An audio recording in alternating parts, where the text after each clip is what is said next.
Welcome, everybody, to the Chicago Clubhouse Podcast. I am your host today. Our good old, new father, soon-to-be groom, is getting some wedding stuff done, so he wasn't able to make it on here today. And it's, as of right now, it might just be me and JB's running a little late. So right now, you're going to have to listen to me for a little while, which I know can be annoying. But, hey, it is what it is. So it's still going to be a fun show today. I mean, Bears are in training camp. Bulls, landed another shit pick, number 12. I mean, who the hell cares about number 12, in my opinion? But, hopefully they can figure something out because they need as much help as they possibly can get.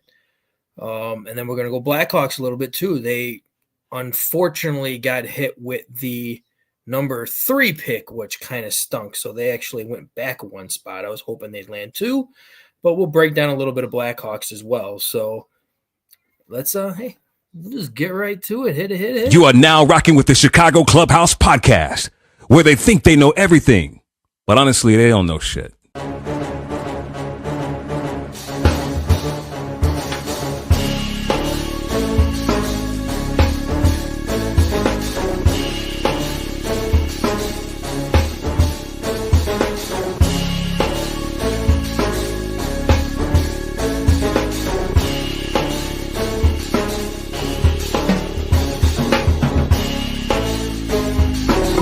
Summer league games and they tell you about these new up-and-coming coaches. I think we should get rid of every motherfucking owner in Chicago. Enzo and Caruso, both when they are on the court, are like your defensive generals. But they need to get that strong safety who's not scared to hit somebody.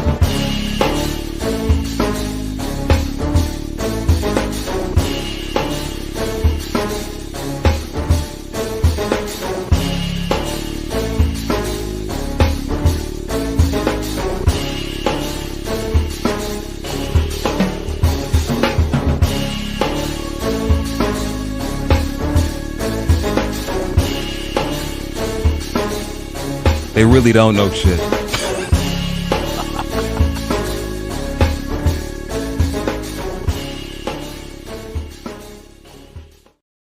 I'm coming to the point where we kind of need to change that because I feel like we know some stuff. I mean, we get people who come on here and tell us we know some stuff too. So still sounds good when we say we don't know shit though.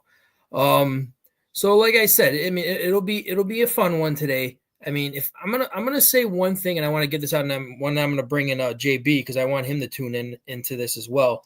All right. Sad news for the NBA world with Jason Tatum just tore his Achilles. It sucks. It's awful. Superstar in the making. He is a superstar right now, and that team is great, and it's just sad to have another player go down. But I just have to get this off my shoulders here. When I hear all these, I'm just going to say 10-year-old little crybabies saying, it's like, well, we need to limit the amount of games. We need to limit the amount of playoff games. These people keep getting hurt left and right.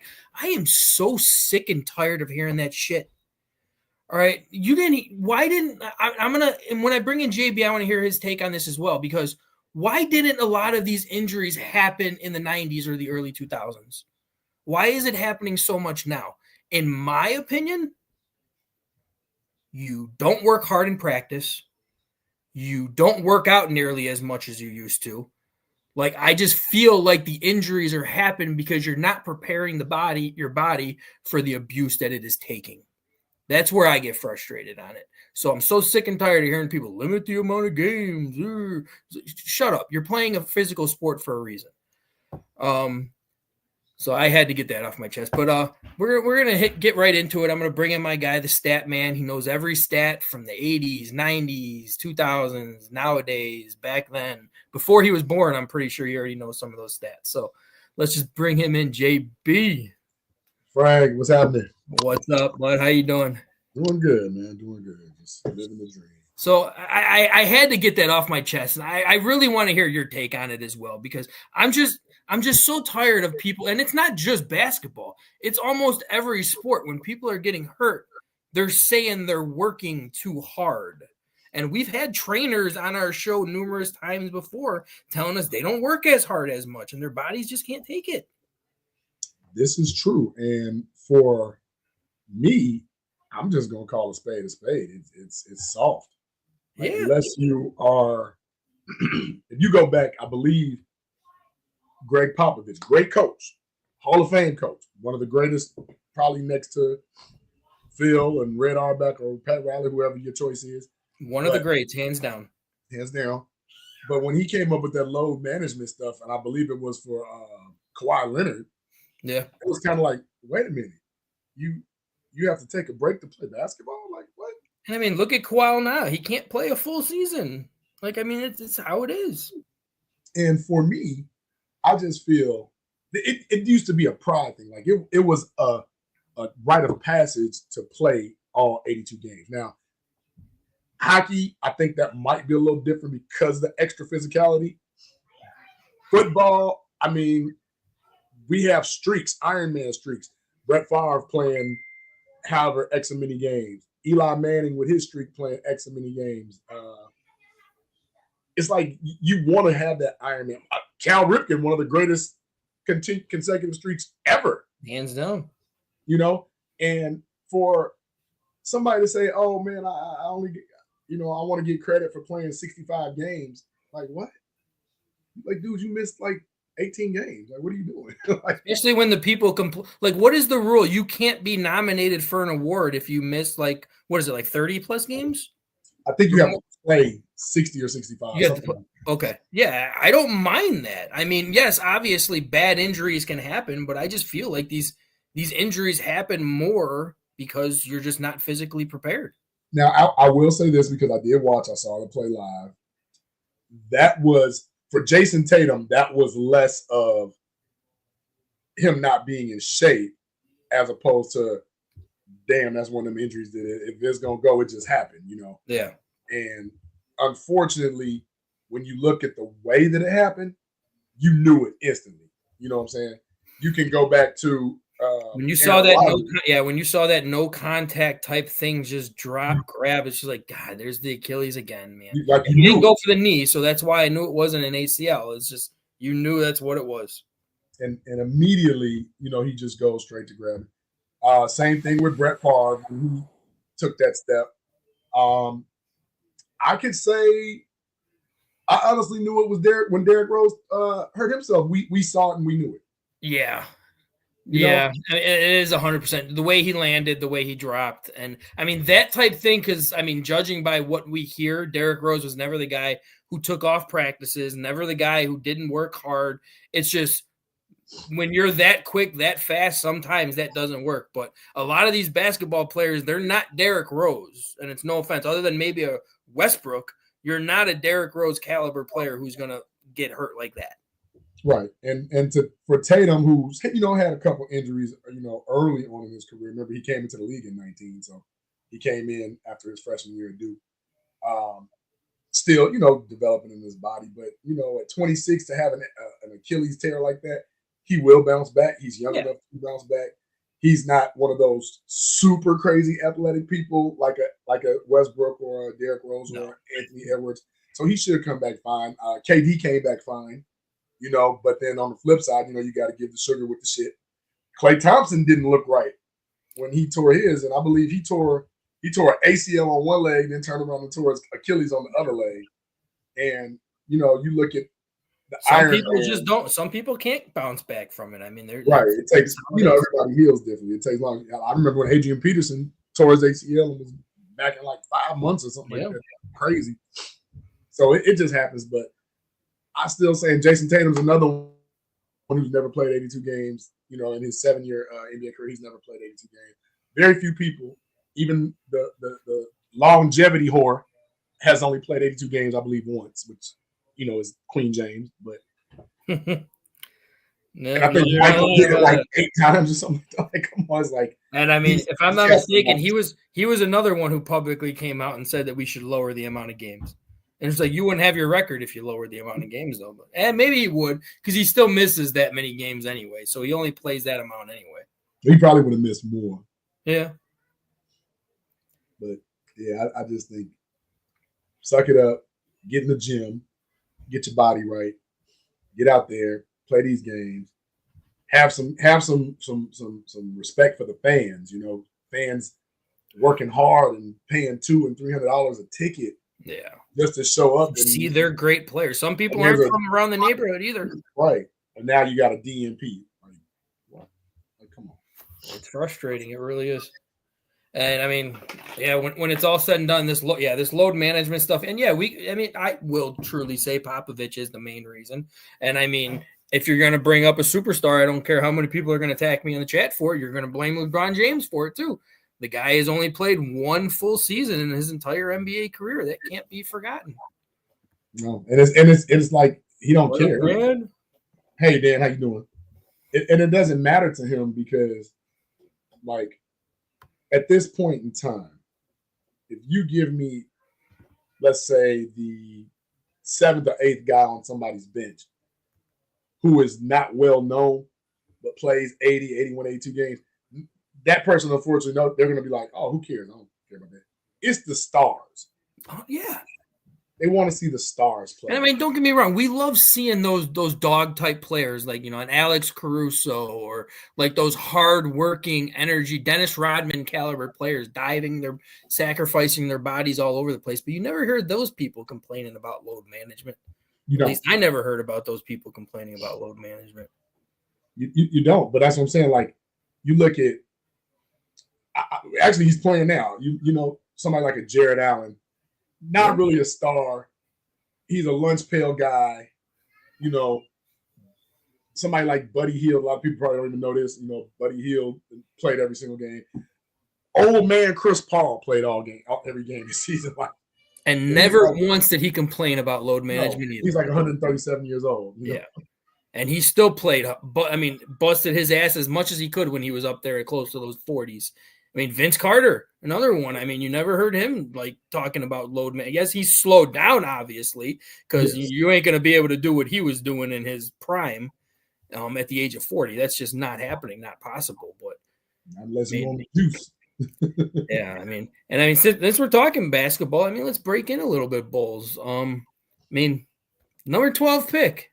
Yippee freaking do on that one. Like, I mean, seriously, like, and shout out, I'm hoping he's going to be in the chat soon once he takes his break at work. Toussaint did a very nice breakdown of the Bulls draft on who they should draft.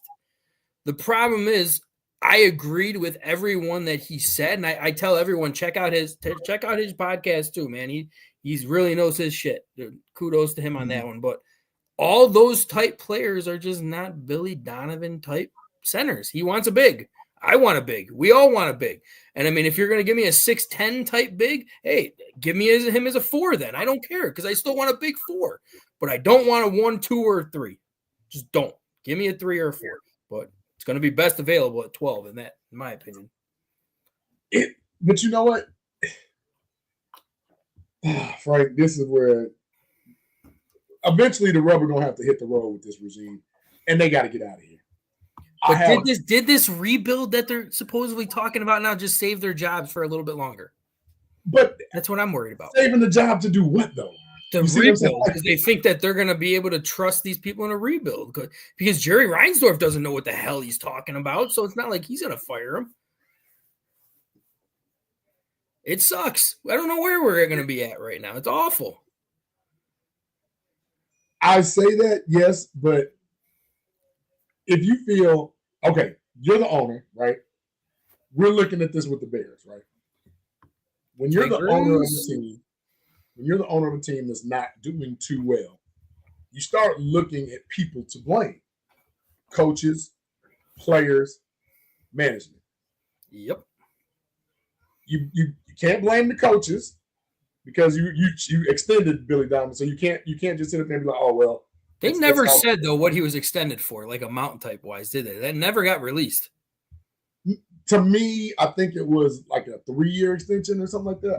I don't recall the money though. I don't. But if you feel, and this is just my perspective, if you feel that Billy Donovan is the coach for this team, then you have to get him Billy Donovan players. We haven't had Billy Donovan players. We haven't. And now you keep putting the cart before the horse because now we have another lame duck end of the lottery pick. We're probably going to draft because 2 years ago we had drafted Sanango from UConn, a 6'9", 260 power forward big. Never saw him. Never I think he's missing. Yeah, I don't know what happened to him, actually. I don't even think he's in the G League. I have no idea where he is. No idea. No clue, right? But then you turn around and you look at what other teams are doing. Now, I'm not saying everybody drafts the perfect player. That's just not realistic. But you look at people that draft what they need versus trying to be the smartest guy in the room. If you know that the Bulls don't use their bigs, why the hell would you keep getting 6'10", 11, and 7 foot guys that, one, are not going to play the position, and two, you're still not addressing the issue that you have problems at. You can't shoot.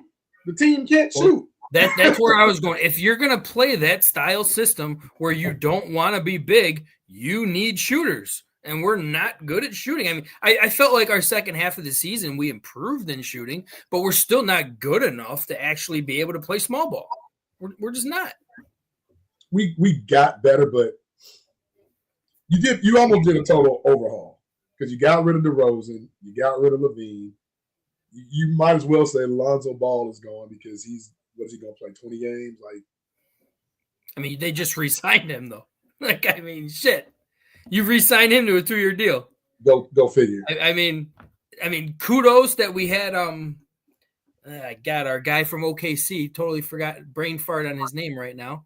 Josh Giddey. Giddey, thank you. Giddey performed way better than anyone expected, in my opinion, when he was actually given the ball, and that should have been Lonzo by, but you signed him to 2 years, so now you're stuck with him.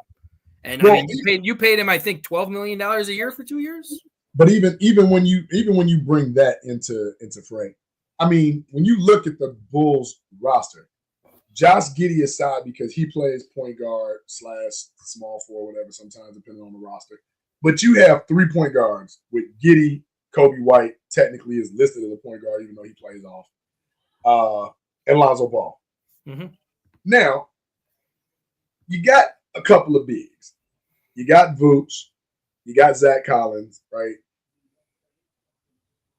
You can kind of say they're big enough. Jalen Smith technically is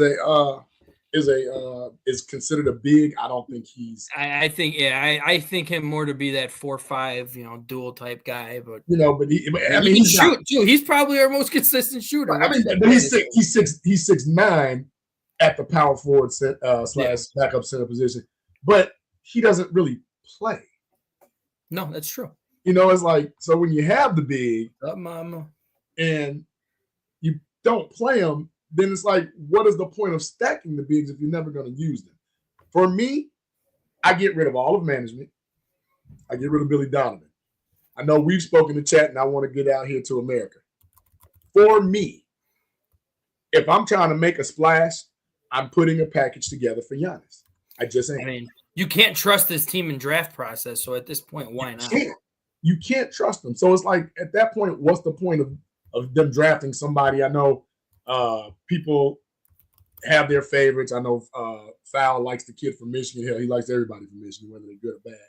But to get another 7-foot guy in there to do what, and for whatever people say, oh, well, he plays like Dirk. Well, clearly he doesn't because ain't nobody played like Dirk. Don Burr in the house. Don Burr, I'll send you the link right now, Chief. Come on.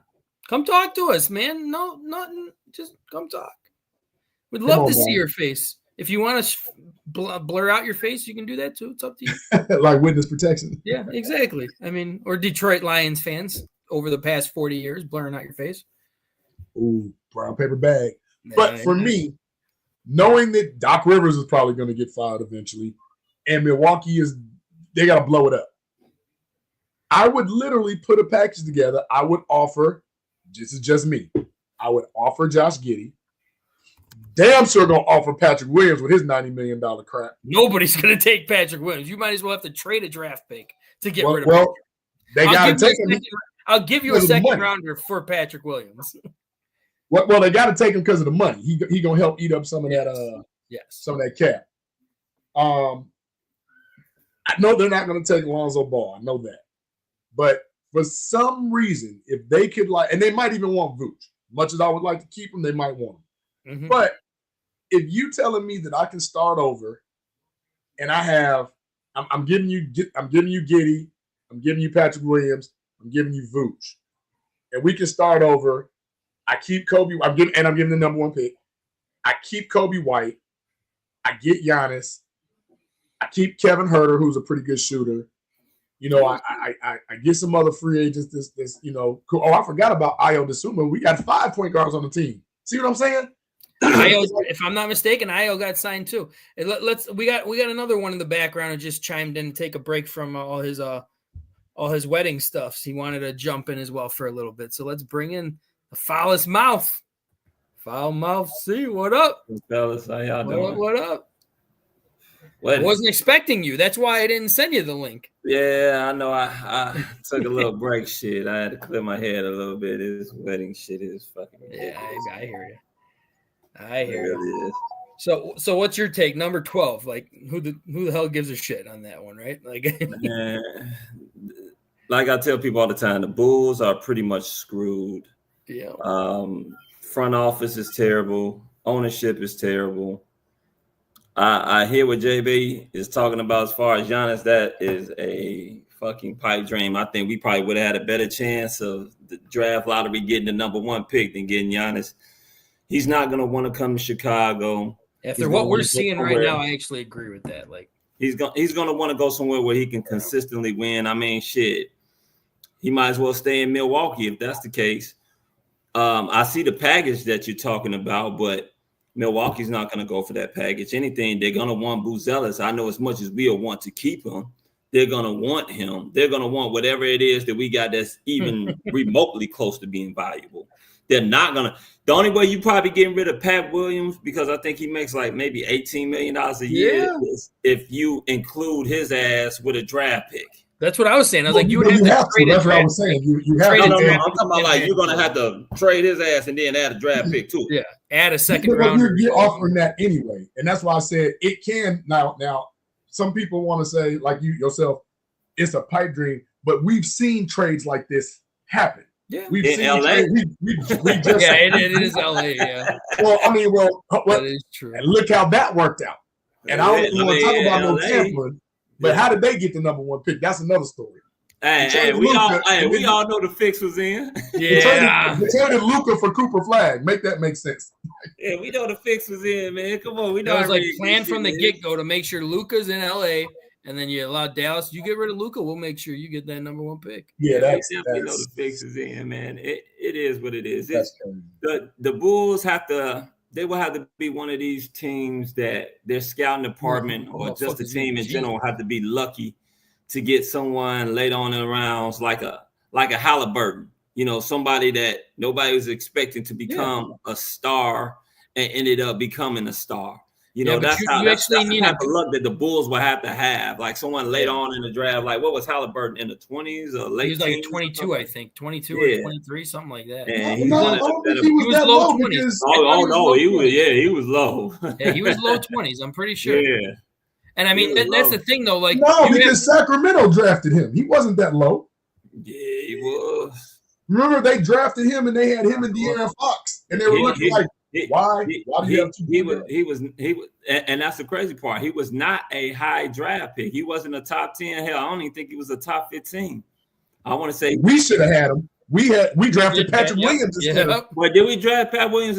Yeah, that was the year we drafted Pat. Yep. And we needed a point guard because we didn't have Lonzo in them yet.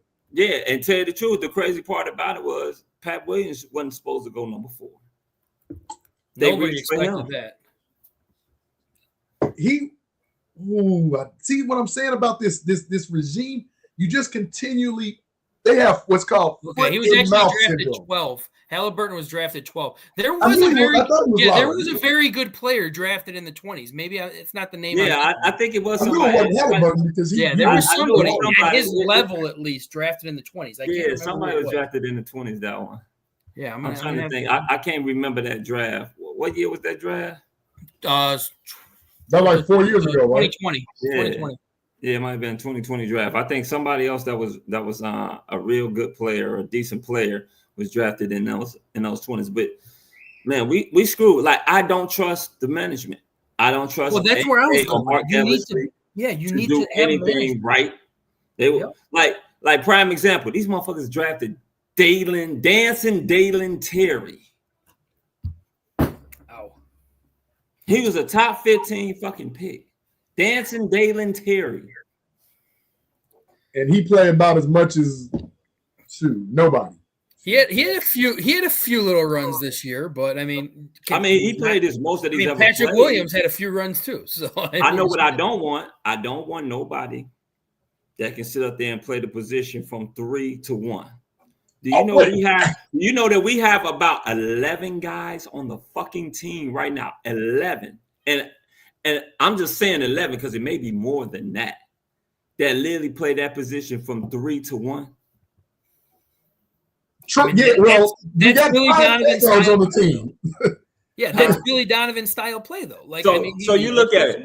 Let's count it out. You got Lonzo Ball, Kobe White, Herter, Patrick Williams, Io. Well, Patrick Williams is your Booz Ellis, Dalen Terry, Julian Phillips, Giddey. Hold on, I know I'm missing some more people. Who else? THT. Yeah.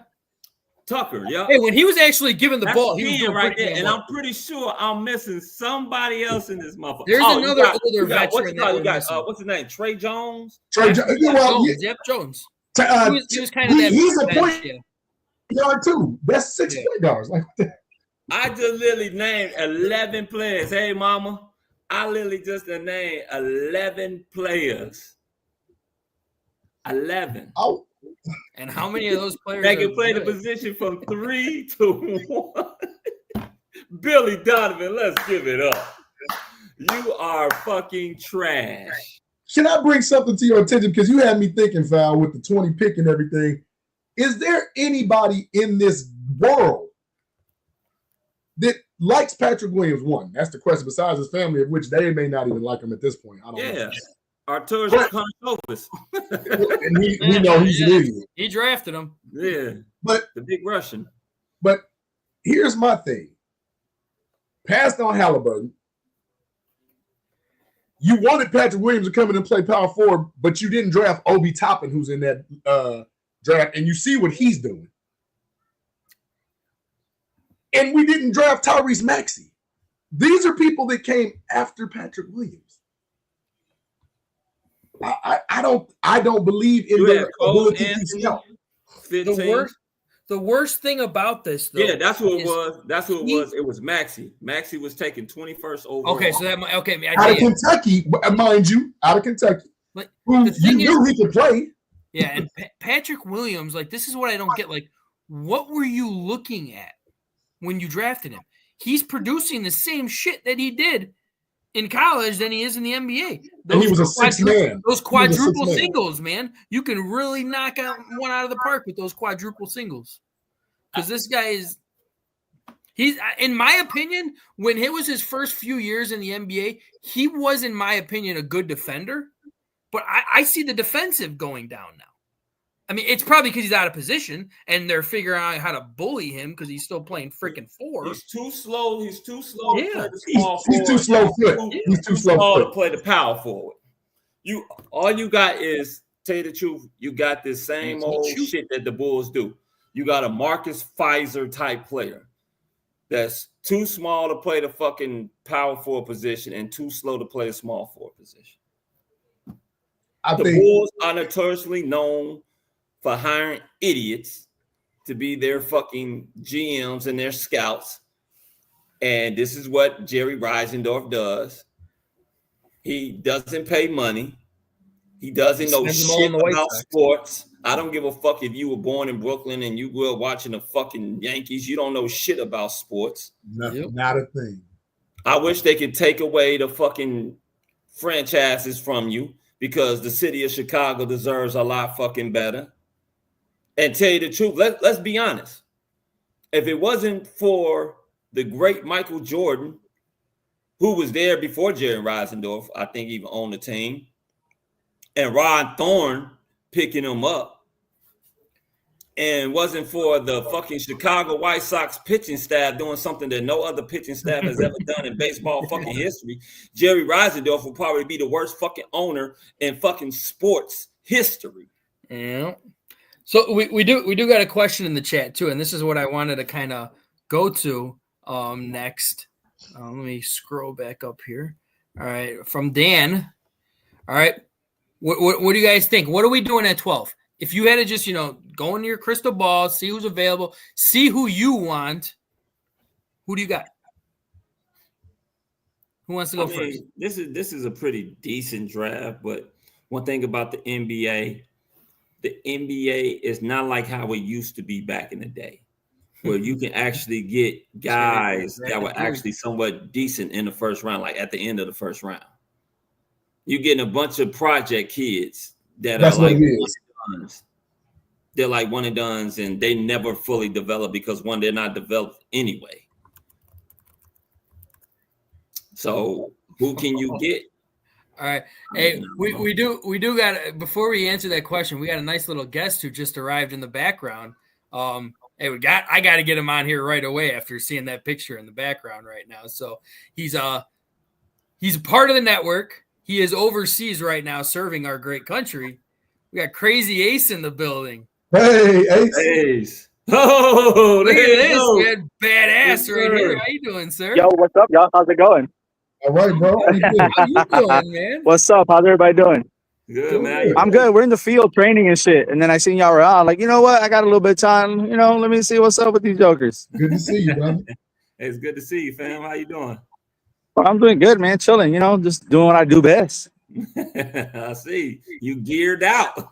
Yeah. So, like I said, we're in the field, and so we got to be in like full gear or whatever. So, okay. It is what it is. Because there's actually like a live fire, so there's training going on, and so there's rounds passing over us. Oh wow. So just in case, we got to be like in full kit like this. If not, you probably just see me in a regular hat without the shit on, and I'd be chilling. But anyways.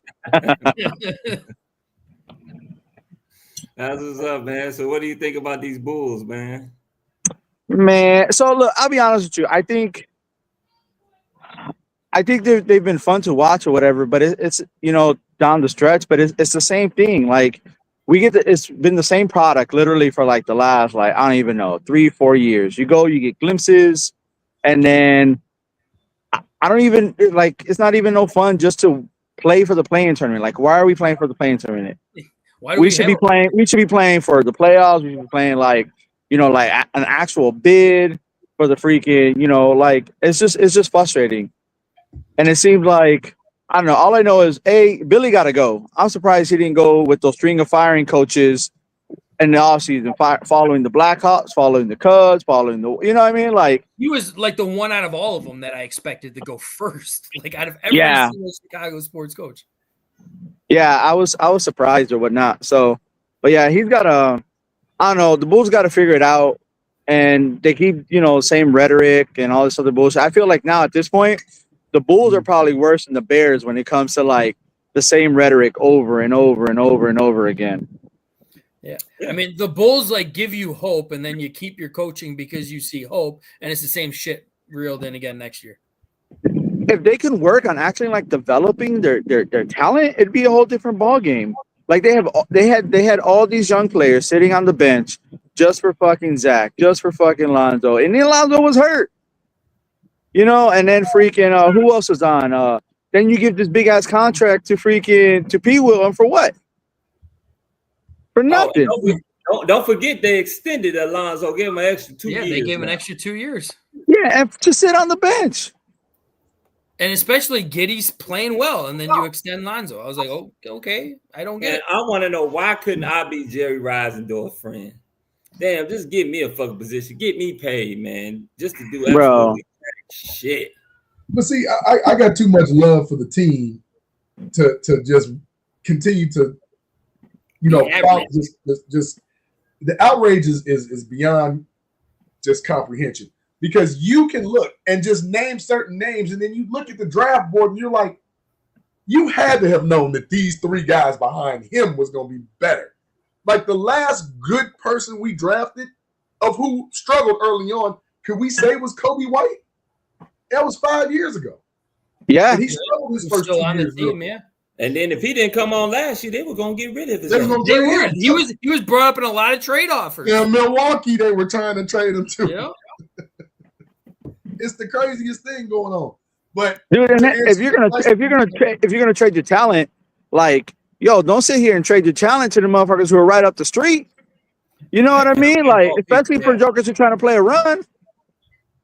Yeah, I mean, you could even go as far as to look. I mean, Larry Markkinen was top 5 in MVP the year he left us, or the next year that we got rid of him. Yeah, because he went to Cleveland and then Yeah, they found somebody that know how to utilize him. Exactly, and that's what we don't do. I don't even think it's more about utilization. I think it's more so that, like, I don't think they have a way forward. I don't think they know, like, how they want to build this team. I mean, hell, 2 years ago we had nothing but freaking point guards. We still was that just last year? We still only have. Yeah, I mean, you know what I mean. We have like 7 or 8 guards on our team. Like, what are we gonna do? We got nobody. We got nobody freaking tough or tall. You know what I'm saying? Underneath, right? We got all these freaking small ass people or whatever. And I say small, but you know what I mean, right? So it's just like it's frustrating, man. It's just. But I don't know. To your point is like, when do you actually sit up there and draft what you need? Draft, build, sign, like whatever. Yeah, like the biggest build mistake, the positions you need. The biggest mistake that this Bulls team has made, in my opinion, is on Jerry Reinsdorf bringing in Arthur Karaka. I never even try pronouncing his fucking name. I don't even know. I mean, you bring him in, and then you got Billy Donovan. These are two totally different people on the way that they like to build their team. All right, Arthur wants a little bit more bigger guys. Billy Donovan doesn't play bigger guys. Like, what the hell? Like, you got two people who just don't gel well together. But even then, you got to be able to compromise, though, right? Because you got to be able to build a roster that, A, you can have players come off the bench. And then if we are going to go on a deep run, right, that can come in and freaking, like, you're going to have to play tough underneath the boards at the end of the day. I'm all for, look, we know that the game's evolved and you got all these, outside perimeter shots and everything, right? I got it. But you still got to play tough underneath the boards, man, because that's where those extra points are fucking going to come from. And if you ain't got no one tough, you ain't got no one tall to go after that freaking ball, guess what? We're going to sit here, we're going to lose the rebound game, and then now we have no one else to fucking play defense. I'm sick of seeing 6'4" power forwards. Yeah, who was the guy that we had? That Javonte Green. Javonte Green, about the toughest dude that we had, and he was every bit of 6'4" on a good day. On playing the floor. playing the fucking floor, man. I just can't make this up. Billy.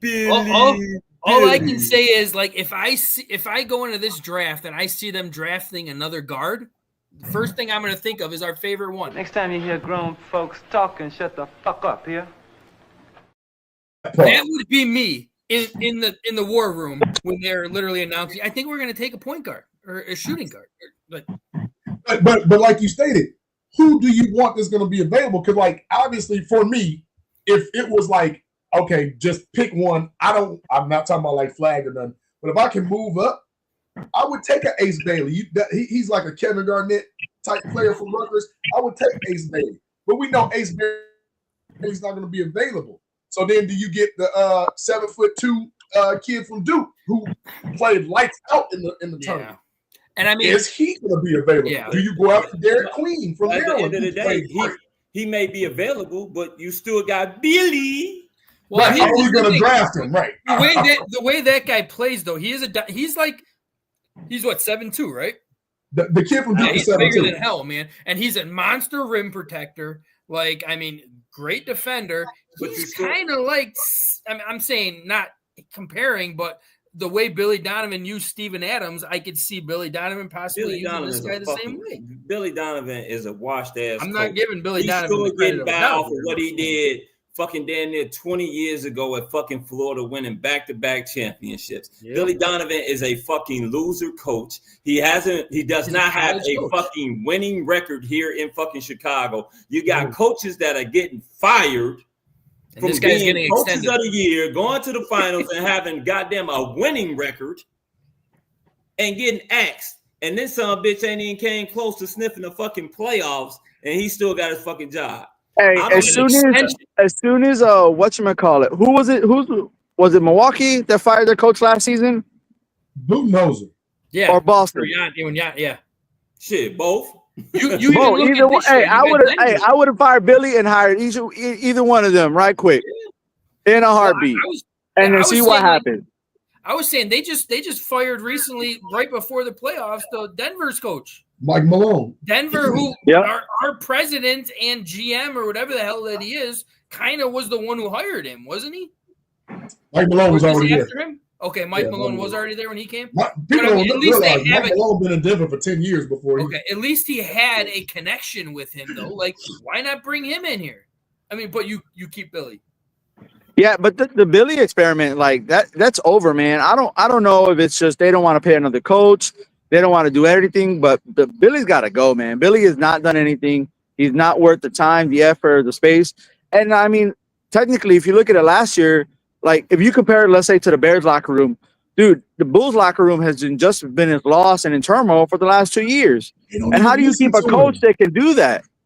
Well, I'll put it to you like this. Billy Donovan must got a picture of a video of Jerry Reisendorf sitting on the toilet playing with his fucking self because he still got his goddamn job. And then not only that, his son has a fucking job with the fucking G League. Yes. Yeah, he's the head coach of the G League. Yes. Like he definitely got something on that man. Make it fucking make sense. And, I don't know, man. If we're talking wins and losses don't matter anymore, then what the hell are we doing this for? Hands down. But you know, it comes down, and like Fowl just said, it's going to come down to the bottom line, right? So, like, if we're still spending money going to the games, we're still spending money and all this other stuff or whatever, they're going to keep doing the same thing. They're going to keep repeating the same fucking product. Like, oh well, our bottom dollar isn't freaking being affected. If anything, hey, we've made more money, X, Y, and Z, right? So what's the point of fixing it? I mean, they're still leading the NBA in like attendance, and they're number 1 or 2 every year. Yeah, they're like damn sure top 5. So I mean, if I'm Jerry Reisendorf, I'll keep putting out a shit product. Like that's the problem. This is why I know Chicago fans are the best fans in the world, at least in the United States, because we still be rooting for our shitty ass teams and spending our money. Man, we sit up there. The ownership in Chicago. Cubs, Blackhawks, Sox, Bulls, Bears, Fire, Sky, it don't matter. They put out a shitty product every fucking year, damn near, and fans still come and see them play. Yeah, I mean, always sold out. What can we do? Bears, Soldier Field always sold out. United Center always sold out. The big 3 sports always sold out with Chicago fans, and our fucking goddamn team suck ass. And I'll take advantage of it. I'll give credit to Cubs fans in this regard. Before they got Theo Epstein, they definitely said, we're not paying for them rooftop tickets no more. We're not going to the game. Ricketts looked at his bottom line and was like, wait a minute, we losing money. What do we need to do? We need to spend some money and go get Theo Epstein. I mean, look what they did, though. They spruced up all of Wrigleyville. Like outside of Wrigleyville, down the whole block, and that's just the outside. And then when they actually spent money on the players too, that was after they won. Yeah, because they won. But even before that, though, they finally realized they had to spend money on some players or whatever the case might be, and then go from there. You got to go back because the Cubs were another team. What is it, Foul? 100 and something years like Boston. They hadn't won nothing. 108 years. So they're still like in purgatory, but fans finally stood up and said, we're not going. And that ballpark was empty. Yeah. That's what made the light come on. Like, no, we got to fix this. And I'm kind of liking what the Bears are doing because now forget the emptiness. They're just like, man, nobody else in this city's trying to win. Why can't we? Exactly. Damn sure ain't trying to win. I like Illinois Jones, what he just said. We don't win, but we're going to raise ticket and concession prices. That's how it is for all Chicago teams right now. Yeah, I couldn't believe we got another. And I'm not a season ticket holder, right? But when I seen that shit, I was pissed for them. Because I was like, how the fuck are we going to go and raise prices? I understand, like, you know, with regression or because we're still in the post-COVID and shit's more expensive or whatever. But, like, come on, man. Like, what are you doing? They full of it. I mean, you could even flip that and talk about the Blackhawks in that one. They've had one of the worst teams in the NHL 3 years straight now, and they're still one of the best in attendance. Chicago loves their sports, man. They still show up to their games. But you want to know the difference, though? The difference, though, is that we know the Blackhawks, like, after they got rid of Taves, after they got rid of freaking Kane, right? We knew they had to rebuild. And so now all the fans are just watching this rebuild with all these young players or whatnot, having required to know, like, hey, in 2-3 years, this is going to pan out. And I think this is year 3 of Bedard or year 2? This will be year 3 coming up. This is going to be year 3 coming up. So, but now the Blackhawks got to spend money, though, they got to get some veterans and some stronger guys, though, because we're too young right now. So even then, it's going to be rough. Sorry, I didn't mean to flip the script, but. But think of it like this. You look at top build championship teams. The Lakers always retooling. The Dodgers always retooling. The Yankees always retooling. They're not just going to put a trash product on the – think of it like this. The freaking Miami Heat, post LeBron James, have been to more finals and playoffs than the Bulls have. Let that sink in. Let that sink in. It boils down to what we've all said from the beginning, and coaching fucking matters. You can have the most star-studded motherfucking squad, but if the coach isn't there to utilize them, to what their best, their strengths and their weaknesses or whatever, it's not going to matter. Well, basketball, I say you galvanize a little bit more through the coaches. Okay, yeah, true. But how about have some talent? We're devoid of. Where's the last star we had? Last real star? To me, is D Rose. D Rose, at the end of the day, that's the last person I can honestly think of on top of my head. And he's been gone shit almost over a decade now from the Bulls. And slightly behind him, who just happened to be on the team after, would have been Jimmy Butler. Yeah. Think about that. Luau Deng was cool. I think Luau Deng. That was still during Noah, and I like Noah too. He was on that team with D Rose. Like that was a good mix. Yeah, like, and Noah too. Of talent. He was a good role player, a good piece to have. Yeah, 20-6 guy. Just quiet with it. But we don't even have a Luau Deng right now. Like we so devoid of talent, fellas. It is sickening. I mean, it is utterly sickening that us and the damn Bears have to always go back on the past to say, but we won in 85. But we got 6 of them. That was almost 30 years ago. Well, you want to know what's so crazy? You want to know who's putting up Luau Deng type numbers as far as one wise? Kobe White. And he's like the main person on our team. And that one guy. One guy. I mean, Giddey's playing well too. We can't. Giddey does play well, but Giddey is not. He's going to give you like probably 14, maybe 16 points a game. But Giddey's not You need 2 strong role players, and then you can have the support guys. If you can get like when 2. When do we do the real stuff? Look at OKC. You flip Paul George for Shea and like a ton of picks and like look at their love and life right now. George isn't even playing right now. Hey, do you know how many fucking first round picks OKC had? I think they got 5, don't they? They got so many fucking first round picks, it don't make fucking sense. And these motherfuckers are in the playoffs the last 2 to 3 years with the best record, with the best 2 years in a row. Yeah. Yep.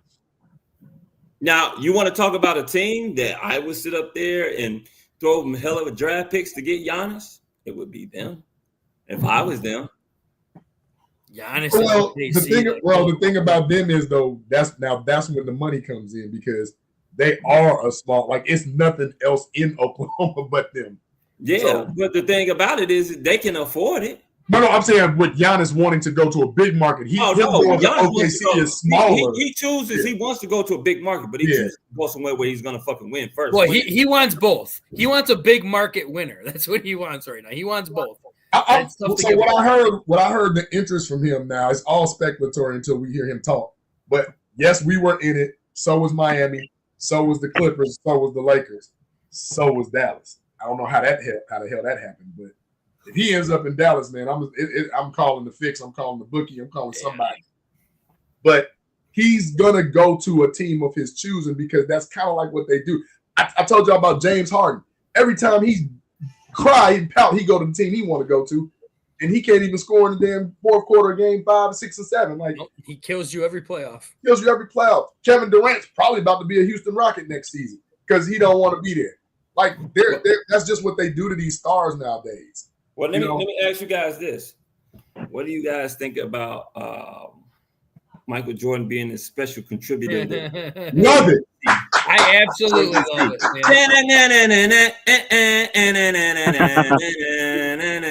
I want to hear LeBron James talk about load management when Michael Jordan's on there. LeBron better retire because Mike got something to say.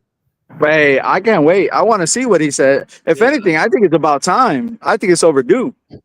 Watch how the ratings. Enjoying sitting. Oh, ratings are going to go through the roof. That's going to be awesome. When does that start anyway?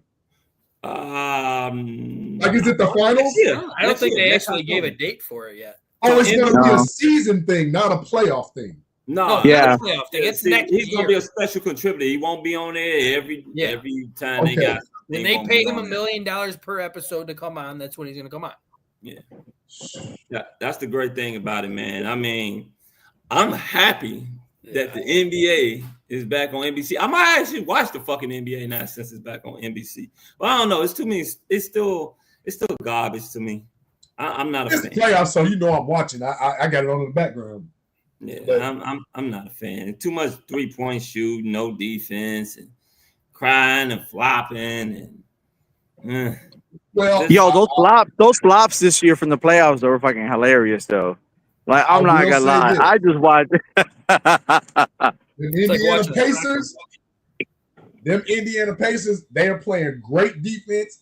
They're playing solid offense. They're not just relying on the three. Same with OKC. You see a lot of old school half court basketball. Now, the one thing I will say is this: in the playoff, half court has always won.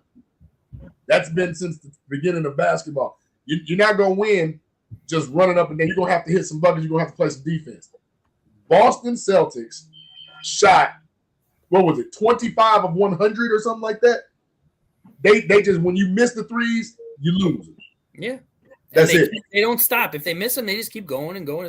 Boston Celtics are playing like the fucking Bulls under Billy Donovan. It's true. 2 threes. Can't shoot. Ain't hitting shit. Getting your ass whooped. Well, hey, but at least they had a ring.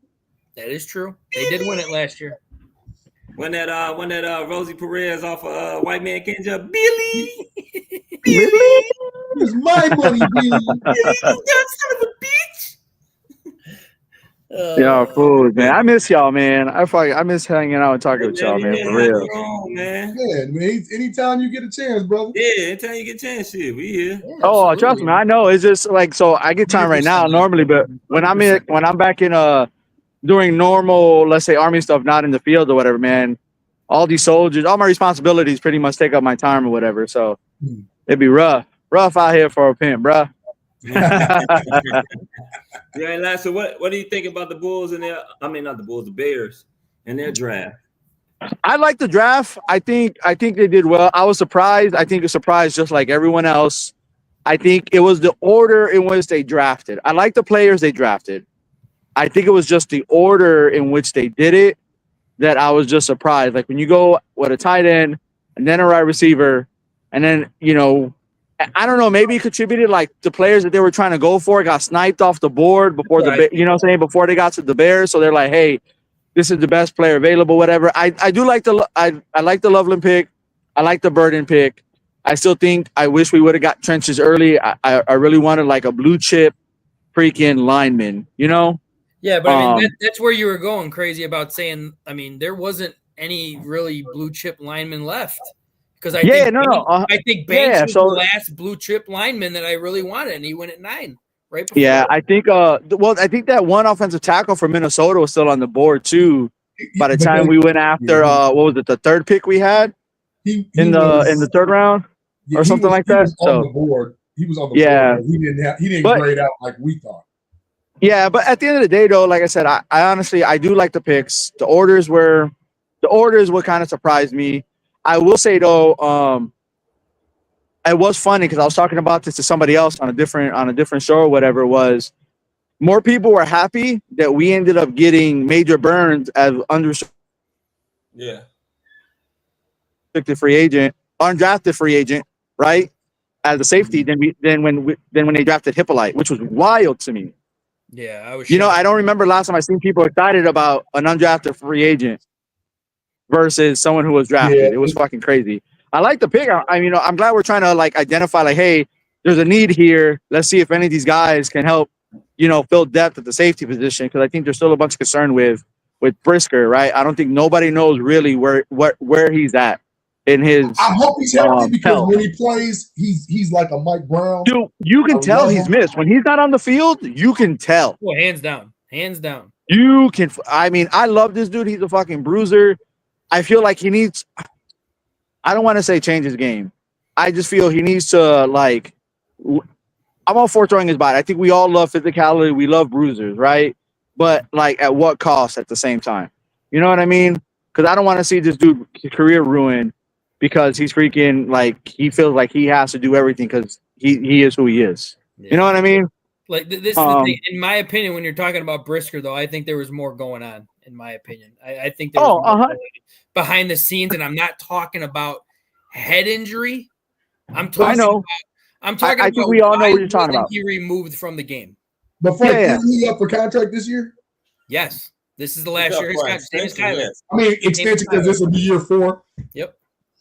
Yeah, so I mean, he has to play. Like he has to play. So either way, I think it'd be good. Overall, I think I'm happy. I think we are starting to see like different things from the Bears from normal.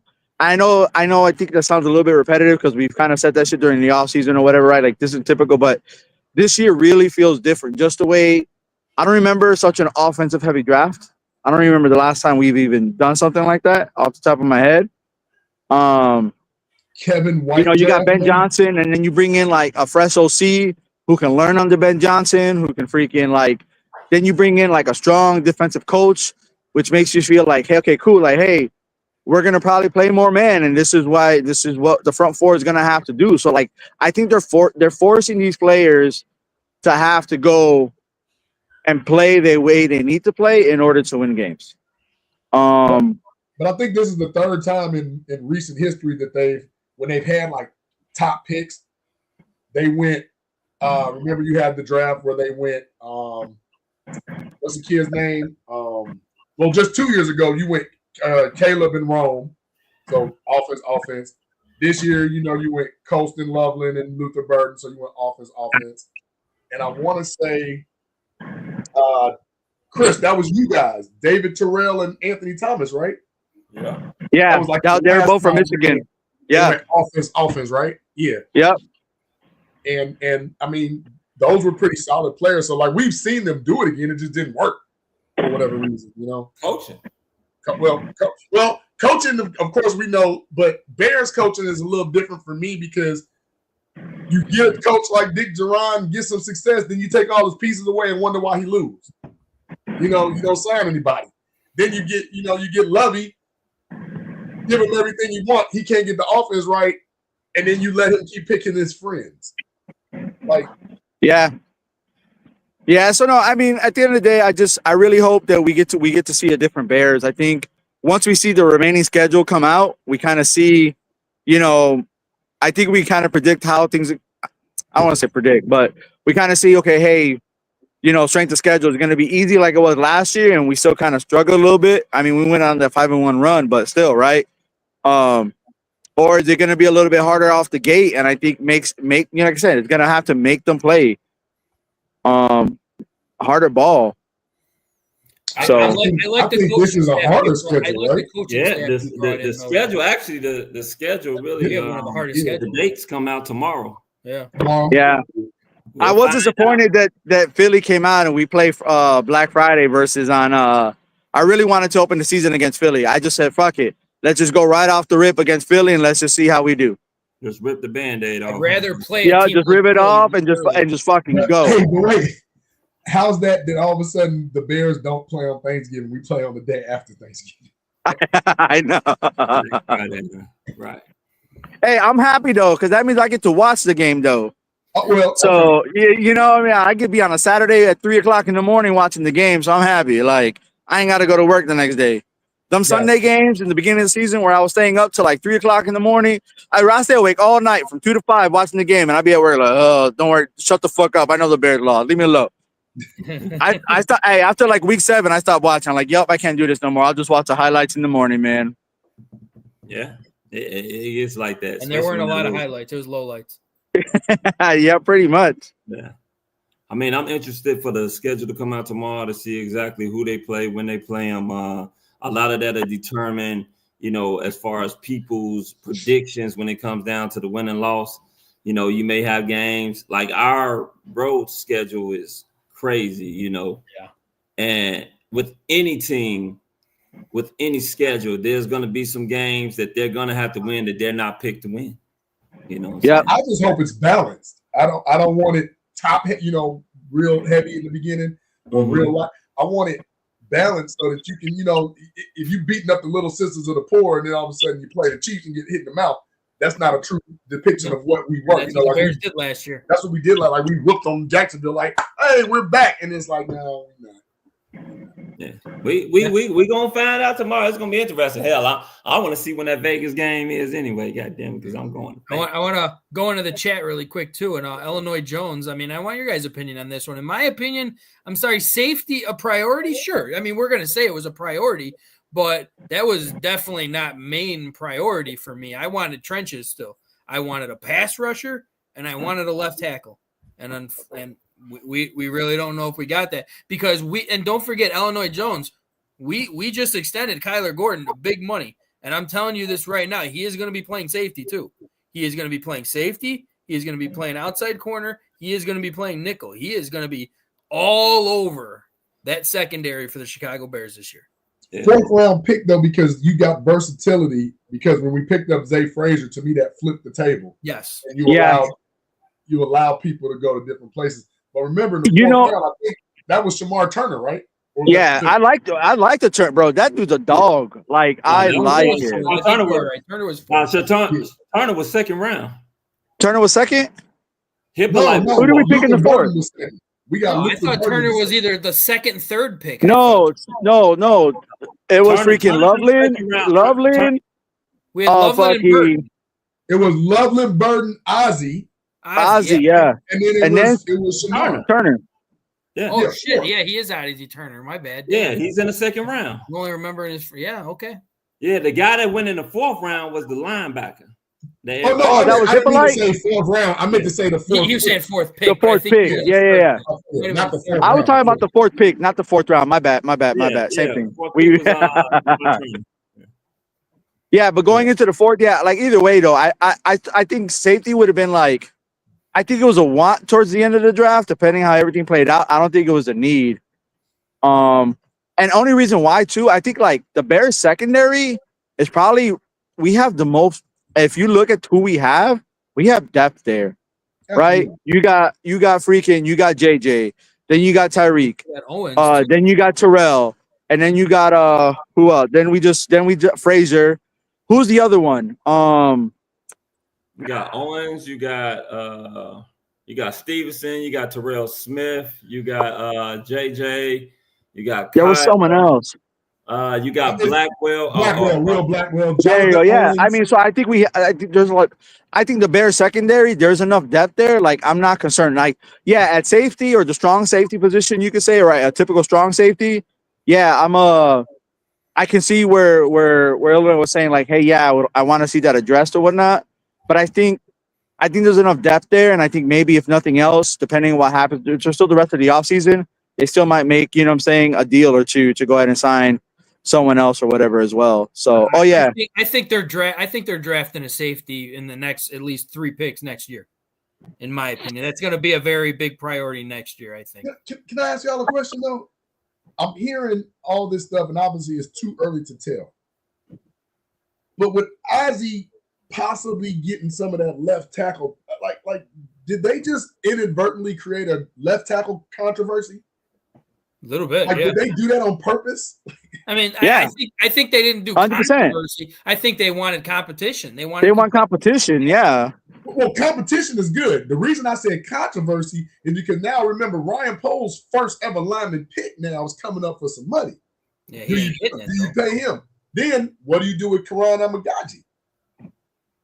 I think Amagaji. I think he's still under development. I think he'll move further along this season and actually be developed. Right. I think last season I'll put it to you like this: if you go and you draft players, and regardless how the season goes, if you're not working on the development through the whole season, there's something wrong, because you should be able to play at a moment's notice. When you get thrown in like at the last minute behind, you know what I'm saying, during the game, and then now all of a sudden you're like, oh man, this dude sucks. Well, you know, if you weren't utilizing him and trying to get him reps as well in practices or whatever, then of course he's going to look like shit. He's not even getting 2 minutes. Well, no, so and I agree with you on that, which is why we said coaching, it matters, but don't put the kid in a position to look like a turnstile when you've never coached him up. Yeah. First week he had no training camp, he had no practice, and he was sent to the Brian Flores and the Minnesota Vikings, for fuck's sake. Yeah, like, you know what I mean? So, and it's cool. It's easy for us to like throw that joker underneath the bus and all this other stuff or whatever, right? But at the end of the day, he's still an NFL player, right? So again, with coaching and everything like that, I think this year, hopefully, he probably took that, right? And they're like, okay, I got to fucking sit here and be ready. And I think with the coaches they got, I really believe that they're going to get into these guys. I mean, you guys seen the clips for freaking Bieniemy, you know, like, bro, I'm all like, okay, I'm all for it. Like, let's go, man. We like that. But that's why I posed the question, because now we know how important that left tackle position is. Yeah, it's his blind side. I mean, it's Williams' blind side. It can't be like, okay, one of you three, okay, you go today. One of you three, oh, you go today. Because, you know, the minute Braxton Jones whiffs, they're going to be calling for somebody. The minute that next person whiffs. And it's like, I don't think the continuity is going to be as smooth as we would like, because now you got three people. And it's crazy, though, with Jones, though. Like, I think, if I'm not mistaken, even with the way the season panned out last season, he was still like one of the top left tackles in the league, which is fucking crazy. Because of the same thing what happened with Justin. Because not that he didn't get beat. They didn't get sacked because the quarterback was able to elude. Yeah. Well, I'll put it to you like this. Hey, fellas, I'm about to cut out. Got to get back to doing some more wedding stuff. But shout out to you, Crazy Ace, man. It was great seeing you, bro. Heck yeah, guys. Appreciate y'all letting me have a jump on. Yes, sir. Shout out to the chat. Also, I want to give a shout out to two guys that recently got reinstated back into baseball. Pete Rose and Shooter Joe Jackson, baby. Hey, yeah. Let's go. Ace, appreciate you, brother, and your service, my man. Hey, appreciate you, man. Congrats on the wedding and everything. Yeah, thank you, brother. I'm going to holler at y'all later, man. Take care. All right, take it easy, brother. All right. What about you two, Crazy? You good to stay on a little longer? I don't want to keep you from your training. No, I got like a few more minutes. I got, like I said, my guys are busy. They're doing maintenance on their vehicles. I don't got a vehicle, so I'm just rolling around. We're good. This is the thing when we're talking Bears type, and like we've spoken about the draft on here a couple times already, and I'm with you, Crazy. Like, yo, Runaway, appreciate it. I like the pickups that we got. I like the signings that we got in the draft, but I was shocked. I didn't think we really needed a tight end at 10. I would have probably been better if we traded back and maybe got another third rounder or something like that to help build our offensive line a little bit. But I do like Loveland. I mean, I really do. He does have like almost spitting images of Laporta in Detroit. So, well, I think he offers a different skill set than Kmet, which I think is good for like when you're trying to scheme, right? So if he's more of a tight end / wide receiver hybrid, right? You get a little bit more option, especially if you're trying to run like 12-man set, right? So yeah, but let me now just playing devil's advocate, but let me ask you this: build and body type. How is having Loveland any different than us just having Keenan Allen? Keenan Allen was basically a slot tight end. He wasn't burning anybody. That was a $20 million difference, though, right there. I mean, well, the money wise, but I'm saying, you know, obviously Keenan Allen, bigger body, great route runner, you know, good hands. But to me, all you did was replace Keenan Allen with a younger Keenan Allen. But with Luther Burden now, I don't want to see a lot of 12 personnel. I want to see Luther Burden on the field. See that? I mean, I do too. Yeah. Don't get me wrong. I just think it's going to depend on the packages and where they're at in the field, right? Up, man. Like it's going to be a lot. Because neither Cole or Loveland can block. So the 12 personnel, you kind of know they're passing the ball, right? I mean, Loveland did block a lot in Michigan. Let's not forget that. He might not have been that great of a blocker in Michigan, but he did block a lot in Michigan because they ran a lot. I think it's going to be about the little chippy blocks. Like I'm talking about block, like mauling somebody. I think with the offensive scheme, we're just going to have to wait and see. Honestly, we're just going to have to wait and see. Like what? Again, we don't have right. Like I don't think we have the talent. Like let's say the Lions have built up over the last 3 years. We don't. So it's not going to be. This is not going to be like a Lions type offense. However, I do think. Well, I pray to the Bear gods that this is a different offensive scheme than what we like. I pray that they're not taking the fucking playbook from the vault that's been in there for the last 5 years, and we've seen the last 5 coordinators, and it literally been the same damn thing. Isn't that weird how 5 different people always revert back to the damn screen pass? Isn't that strange? It's just I don't know, man. It just seems no. I feel like they took like what was it? Who was before Nagy? Fox, right? No, you had it was fucking Chiefs guy. Oh, before Nagy. No, it was John Fox before Nagy. Yeah, it was Fox before Nagy. Was it? I can't remember. It went Lovey, then it went Lovey, then it went. Yeah, because we had Trubisky on when Nagy. It went Egghead guy from Canada. Okay, yeah, but either way, like it just feels like all the offensive coordinators. It just feels like we do the same thing. You see like a 3-man, you see the fucking screen. Like it was just wild, and I'm just like, bro, what are we doing? We saw less screens last year, and then towards the end, we started seeing more. But I think we had no choice, right? Because of like, I mean, Caleb was just getting fucking killed. And what's funny though? I will say this, and this is a kudos to Caleb. Like you go and you take all them sacks, and you still manage to throw more touchdowns and more yards, almost combined from the last 2 years from the Fury quarterback. And no shade at Justin, right? Because it is what it is. But like that's why I have a little bit more, I think, hope. I'm more hopeful for this season, based on the coaching staff, based on this thing. I'm still concerned about the line. I don't think we've like 100% like said like, okay, like we're good, we solidified it. I think we still need some depth pieces. But at this point, we just gotta wait and see, and hopefully see what happens. Yeah. I mean, you have to play the waiting game no matter what. But I would like to inject a little bit of realism, more so than optimism, because at the same time, the guys have to gel. The guys have to. Ben Johnson still has to learn how to coach. He has to learn how to be the head man. Caleb is learning his second system from his third coordinator in 2 years. The beginning of his second season, right?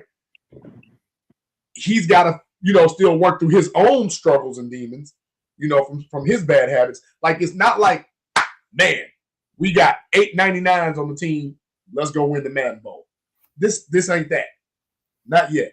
And then it's not like the 2 teams in our division that went to the playoffs last year got worse. The 3 teams. I'm sorry, because 3 teams from our division went to the playoffs. I think one team's going to struggle this year, in my opinion. Statistically, one team should struggle. Yes. But I look at other divisions and I'm like, oh, well, see, Washington, Philly, Dallas just got back in order. Tampa Bay, New Orleans, it's like, who else is going to pop up? And it's like, are we going to send 3 from the NFC North again? I don't think so. Does Detroit go from 15 games just down to 12 and still win the division? That's very plausible. Oh, we got to give a shout out here. Miss Amber Edinger's in the house. Nice to see you again, Amber. Hey, shout out. welcome. Crazy. Where are you located, Crazy? Right now I'm in South Korea. So time is 11:17 a.m. on Wednesday. My bad. I'm not that far ahead. Yeah, so it's Wednesday, 11:17. But yeah, no, I'm just I'm here. I'm actually like permanently stationed here or whatnot. So it's not like I'm deployed. I'm deployed, but I'm on an actual duty station. We're just in the field training. So that's all. I just feel like I want to sip the Kool-Aid, but I'm not. I see my man Samuel F. Blackwell is in here. I would love if he would come on because we had some words last week. Because Ace, I do not consider Caleb elite yet. He's not elite. He's not elite though. He's not. He's not. Now, can he be elite? Yes. Anybody can be. Can we possibly see glimpses of him this year and see what? I don't think any quarterback can truly become elite until they've been in the league for a few years. You're not going to base elite off of year one, off of year two, just like with CJ Stroud. CJ Stroud, was he playing like damn good football? Yes. Why? Because they built an offensive scheme around him. But in year two, what happened? I don't think he regressed. I just think team figured out the way the offensive scheme worked, and they shut him down. Well, and they start having line and wide receiver injuries. So and all that plays a role, whatever. So I mean, you can look at any quarterback, even with Tom Brady. There's years where Tom Brady struggled, and you're like, "What the fuck's wrong with Tom Brady?" And he did. You can attribute it to a whole bunch of other factors and everything like that too. It's gonna happen. Let me ask you this, because I'm glad you said that. Year one, can anybody truly be the elite? I'm gonna give you two scenarios. Last year was Jaden Daniels elite. Can only go off the 1 year. Was he elite last year? I think he played really good fucking football, and a lot of it came down to fucking luck. I wouldn't call it an elite play. Okay. I think he played. He had a great year one. He did what he needed to do to put his fucking team on the fucking board, to give him fucking points. The defense helped contribute it, and there was a lot of luck in some of their games, right? Yeah. If you think about the Bears last year, how many one-possession games did we lose? The script could have been reversed. Yeah. Yep. And same thing like Washington during the Kirk Cousins era, they had a lot of one-game losses. Yeah. So it just kind of happens that way. But let me give you another scenario. But let me answer that really quick, JB. CJ Stroud, though, I mean, he kind of had a down year this year, didn't he? I won't say a down year. I don't say a bad year, but as compared, he digressed a decent amount because they figured him out a little bit. Like that's what happens. Well, I don't think it's so much because they figured him out. I think it's because they literally had injuries. They lost a lot of one possession games again, but they had a lot of injuries too. Yeah, like, they did. Like the Bears had a good amount of injuries too. But the difference was his interceptions. Mind you, he also had more passing attempts this year. Remember, he was a Pro Bowler as a rookie. His running game wasn't the same this year as he had last year. Well, no, he had Joe Mixon this year, so his running game should have been is actually better, right? But I'm saying as on the field type better. It didn't work as good this year because their O-line didn't feel the same this year. Like they didn't have those holes that he had last year. But the thing, he still threw 20 touchdowns. But the thing was, he threw double-digit interceptions. That's what killed him. He went from like 5 or 6 interceptions last year to like 10, 11, 12, something like that. But my thing is this. What about Patrick Mahomes in his first year starting? 50 touchdowns, 5,000 yards passing. Was he elite? Wait, who did you say? Sorry, I had a brain fart. Patrick Mahomes. His first year starting, he threw for 50 touchdowns and 5,000 yards. You're gonna put that in the elite category. 50 touchdowns, yeah. So you can be elite in your first. You can. Nobody ever said you can't. Well, hold on. Back up though, right? You say his first year starting, but it wasn't his first year. It was remember first year, his rookie season starting. We'll just say. Right, because he was already in the league for 2 years now, and he sat around and he was sat behind. Alex and he was on the bench and he was able to learn and get coached up, right? So like again, if you were gonna say, hey, if his year one's really year two, okay, cool. But what were the factors behind that though? Coaching. Exactly. That's what I'm saying. So that's where we go back. So I don't think any rookie can come in and have like an amazing year. An elite year, I don't think so. Because elite, everyone's gonna break down an elite different, but elite to me, you're talking about like, hey, years. from game 1 to game 16, you just crushed it. You did all this, and you took your team to the Super Bowl. Year one for Patrick Mahomes.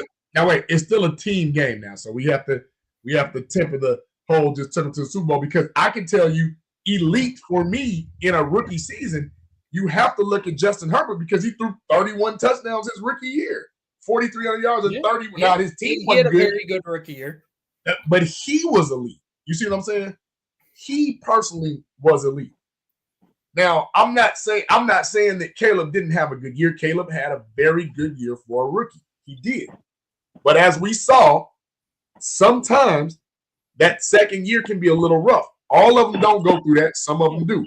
I just hope Caleb mitigates some of his own mistakes so he doesn't have the 20 touchdowns and 12 interceptions like CJ Stroud did. Yeah. You know, that makes a difference in his maturation and the tutelage that he received, right? Because now you're telling me the kid will go with the narrative. Waldron never taught him anything. Technically, isn't he like still a rookie? Because he never learned anything. Nobody ever sat down and taught the kid. Well, I mean, you still got the experience in. Like, I mean, he got his ass whooped for a full season. Nobody can sit here and deny that. Like, and I mean, you got to give him his bread for coming back from that. And in my opinion, the kid is tough. The fact that he got his ass whooped his whole first year should make it easier for him this year. But I just don't want him to go into it being the guy that he was in college, because we did see glimpses of that this past season as well. We did. Where he was just making those stupid mistakes, you know, trying to just do too much with too little. Trying to do hero ball and trying to win. And again, I don't know. Part of me blames him for that, but part of me doesn't either. Because, I mean, what was really going on, right? What was really fucking happening? What was being called that, like, because, you know, there was some times where I think Caleb changed the play just because, like, that doesn't fucking make any sense. You know, I would actually give him credit if I knew that he did that. I would love that. I'm sure it did, which was probably why some of the backdoor controversy even is seeping out from jump. Where there's smoke, there's fire in a lot of these senses. But you have to look at what we've actually seen.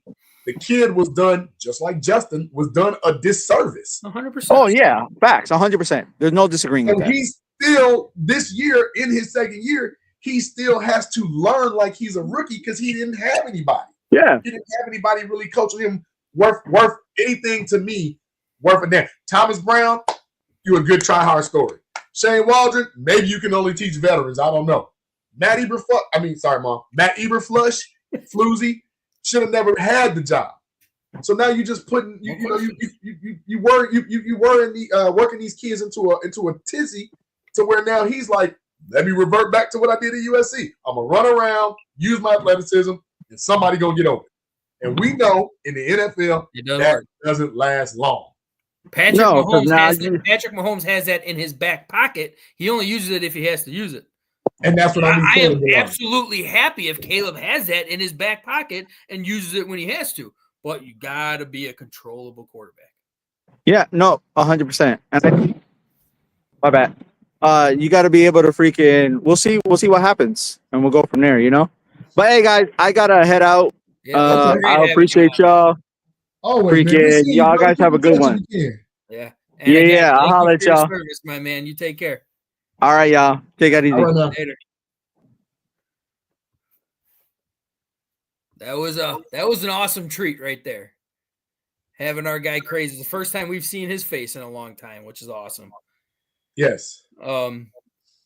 But yeah, I mean, he brought up some good points, and I mean, I know JB, we always talk about this, and I'm on your boat. I don't know how anybody can sit there and say Caleb is elite. Caleb's not elite.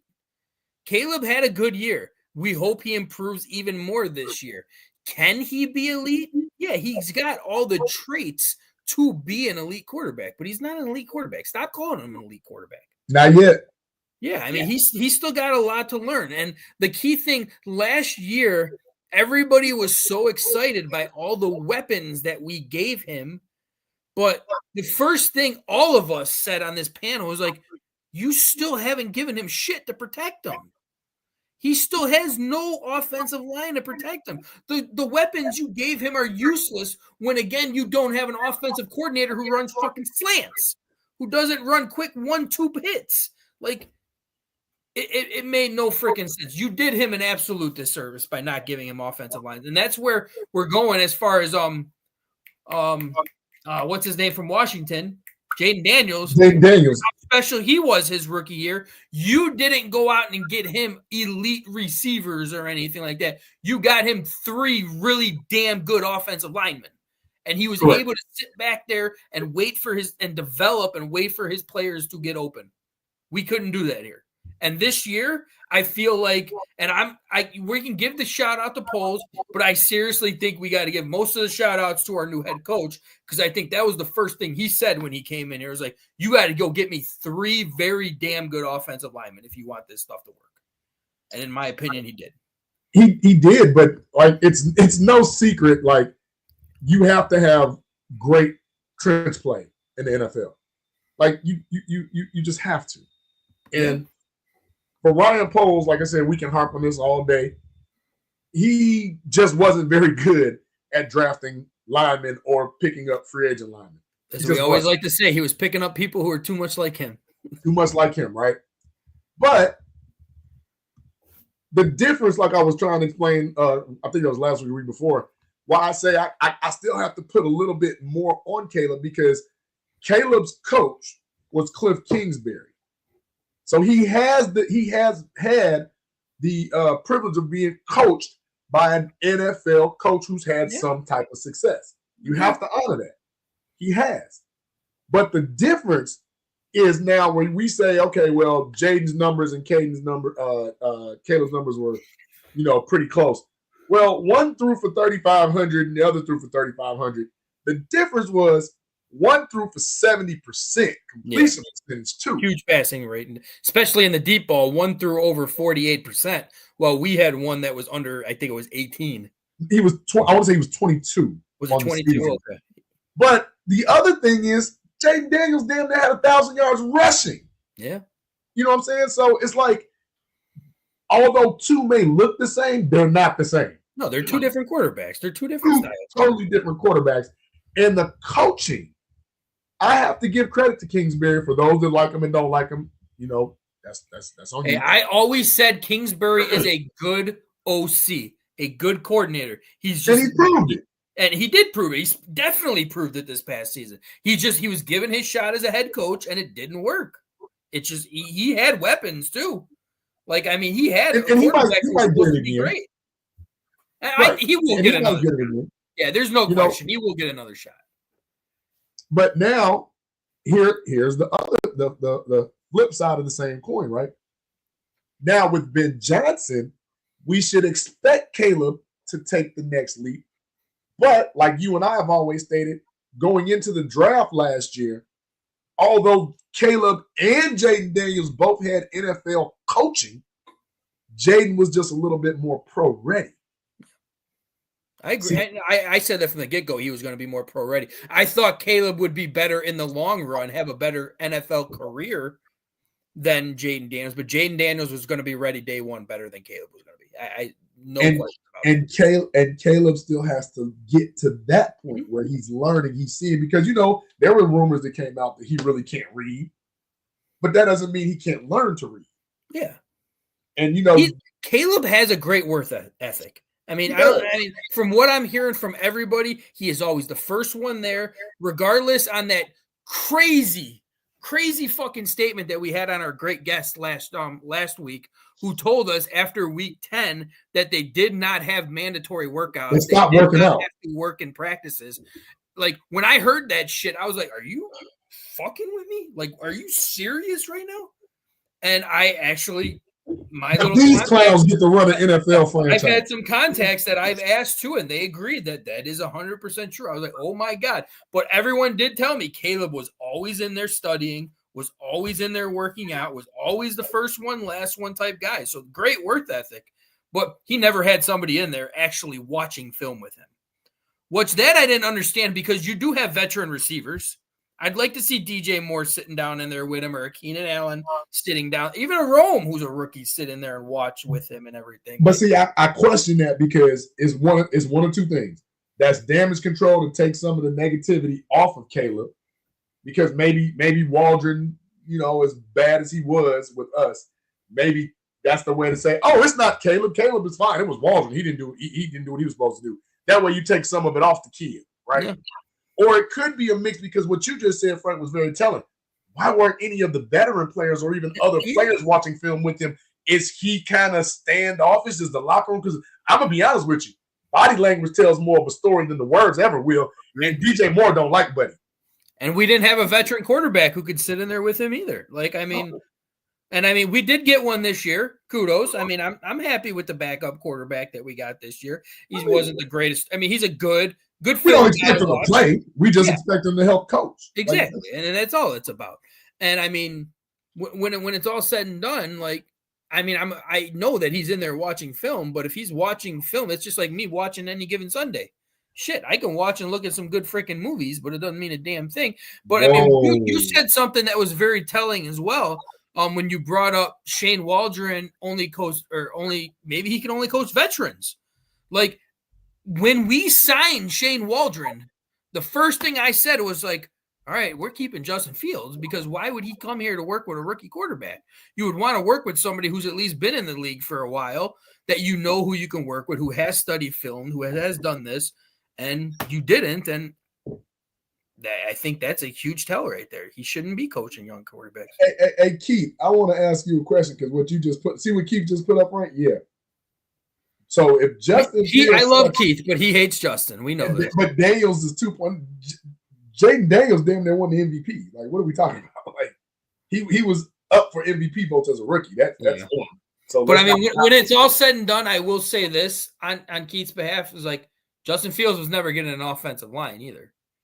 Jaden Daniels was given an offensive line. They are similar type quarterbacks, in my opinion. I guarantee you, without even getting on my teeth, my what they call it, on my soapbox or whatever, I guarantee you I could have coached Justin Fields better than Luke Getsy could have. Did. I guarantee you. Screen left, screen right. Oh, screen again. Yeah. Run Justin left, run Justin right.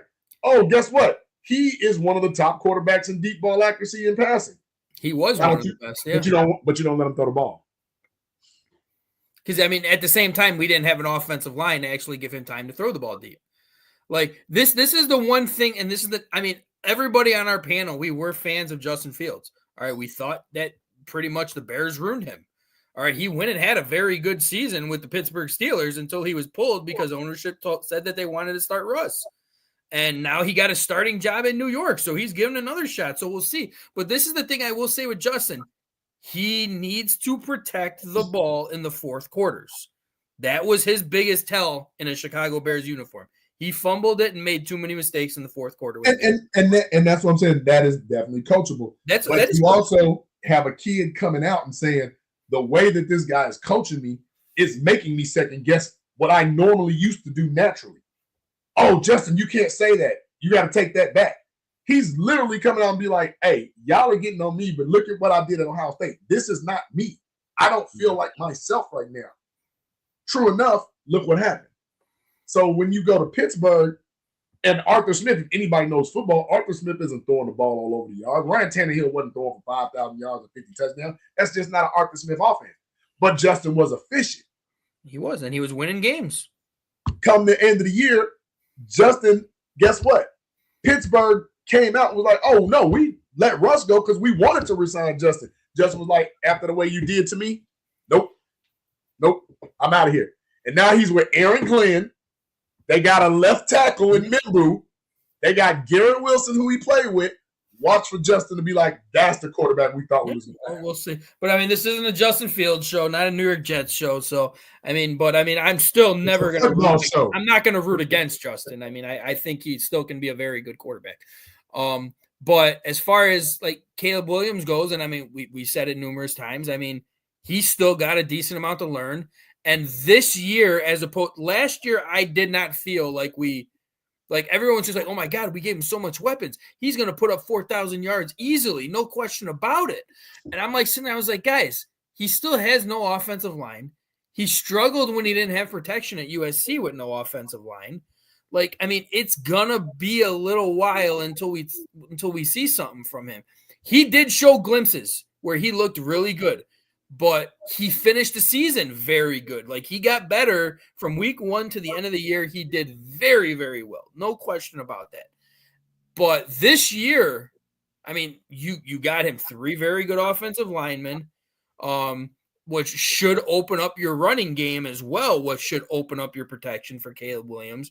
You went and got him another tight end who's a route running, very good Laporta style tight end. You got him a burner wide receiver, which might turn into be your number 2 receiver down the road or something like that. He looks like to be your future receiver. Like, you got him some good stuff this year. So, but, and I'm going to say it again, everyone chill, because you still have an entirely new coaching staff. He is learning everything new again. He might not start off hot. I just want to see improvement. Game after game after game, I want to see improvement. Do I think he could put up 4,000 yards this year? I really do. I really think he can, because you got him protection, but that's on him. That's going to be on him. I don't want to see the USC ball. I don't want to see what he was doing at USC here. He shouldn't have to, especially when you have our coach calling off Ben Johnson, calling off plays right now. You don't have to be that. Look what he did with Jared freaking Goff, in my opinion. Caleb Williams can give him so much more. I agree with you, but I also want to point this out, Frank. For a rookie in the offense that Caleb just came from, he threw the ball 560 times, man. He did throw it too much, yeah. I mean, we stopped running the game, like running the ball, because we couldn't run the ball, so we stopped running the ball. Coaching, Caleb still had a very good year with bad coaching. I got to give him credit.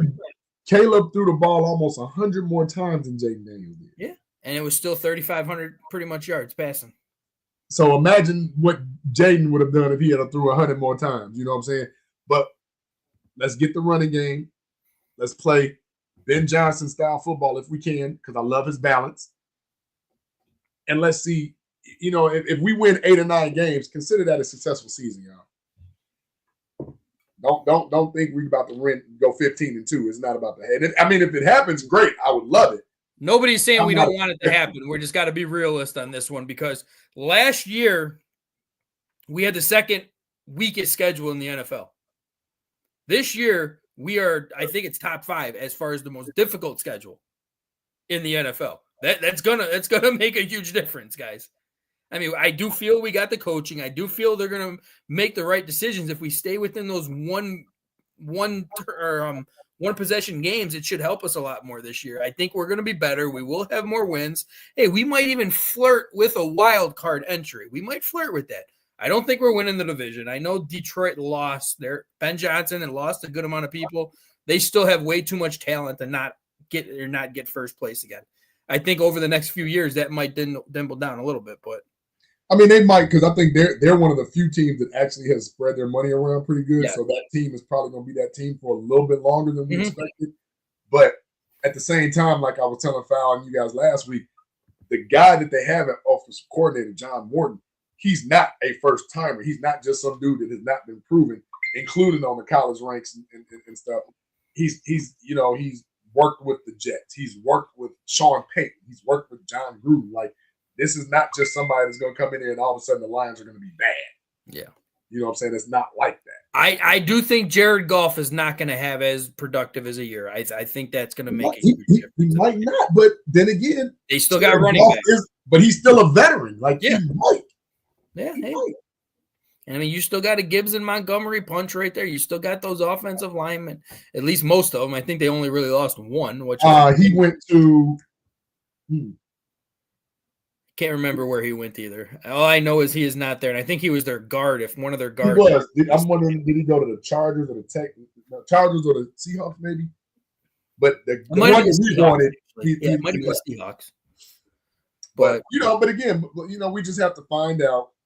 Well, the first thing we have to find out is when we finally go to camp, what type of coach is Ben Johnson going to be? Yeah. Is he going to be a fiery guy, or is he going to be a fan favorite coach? Like, we have to see what he has to,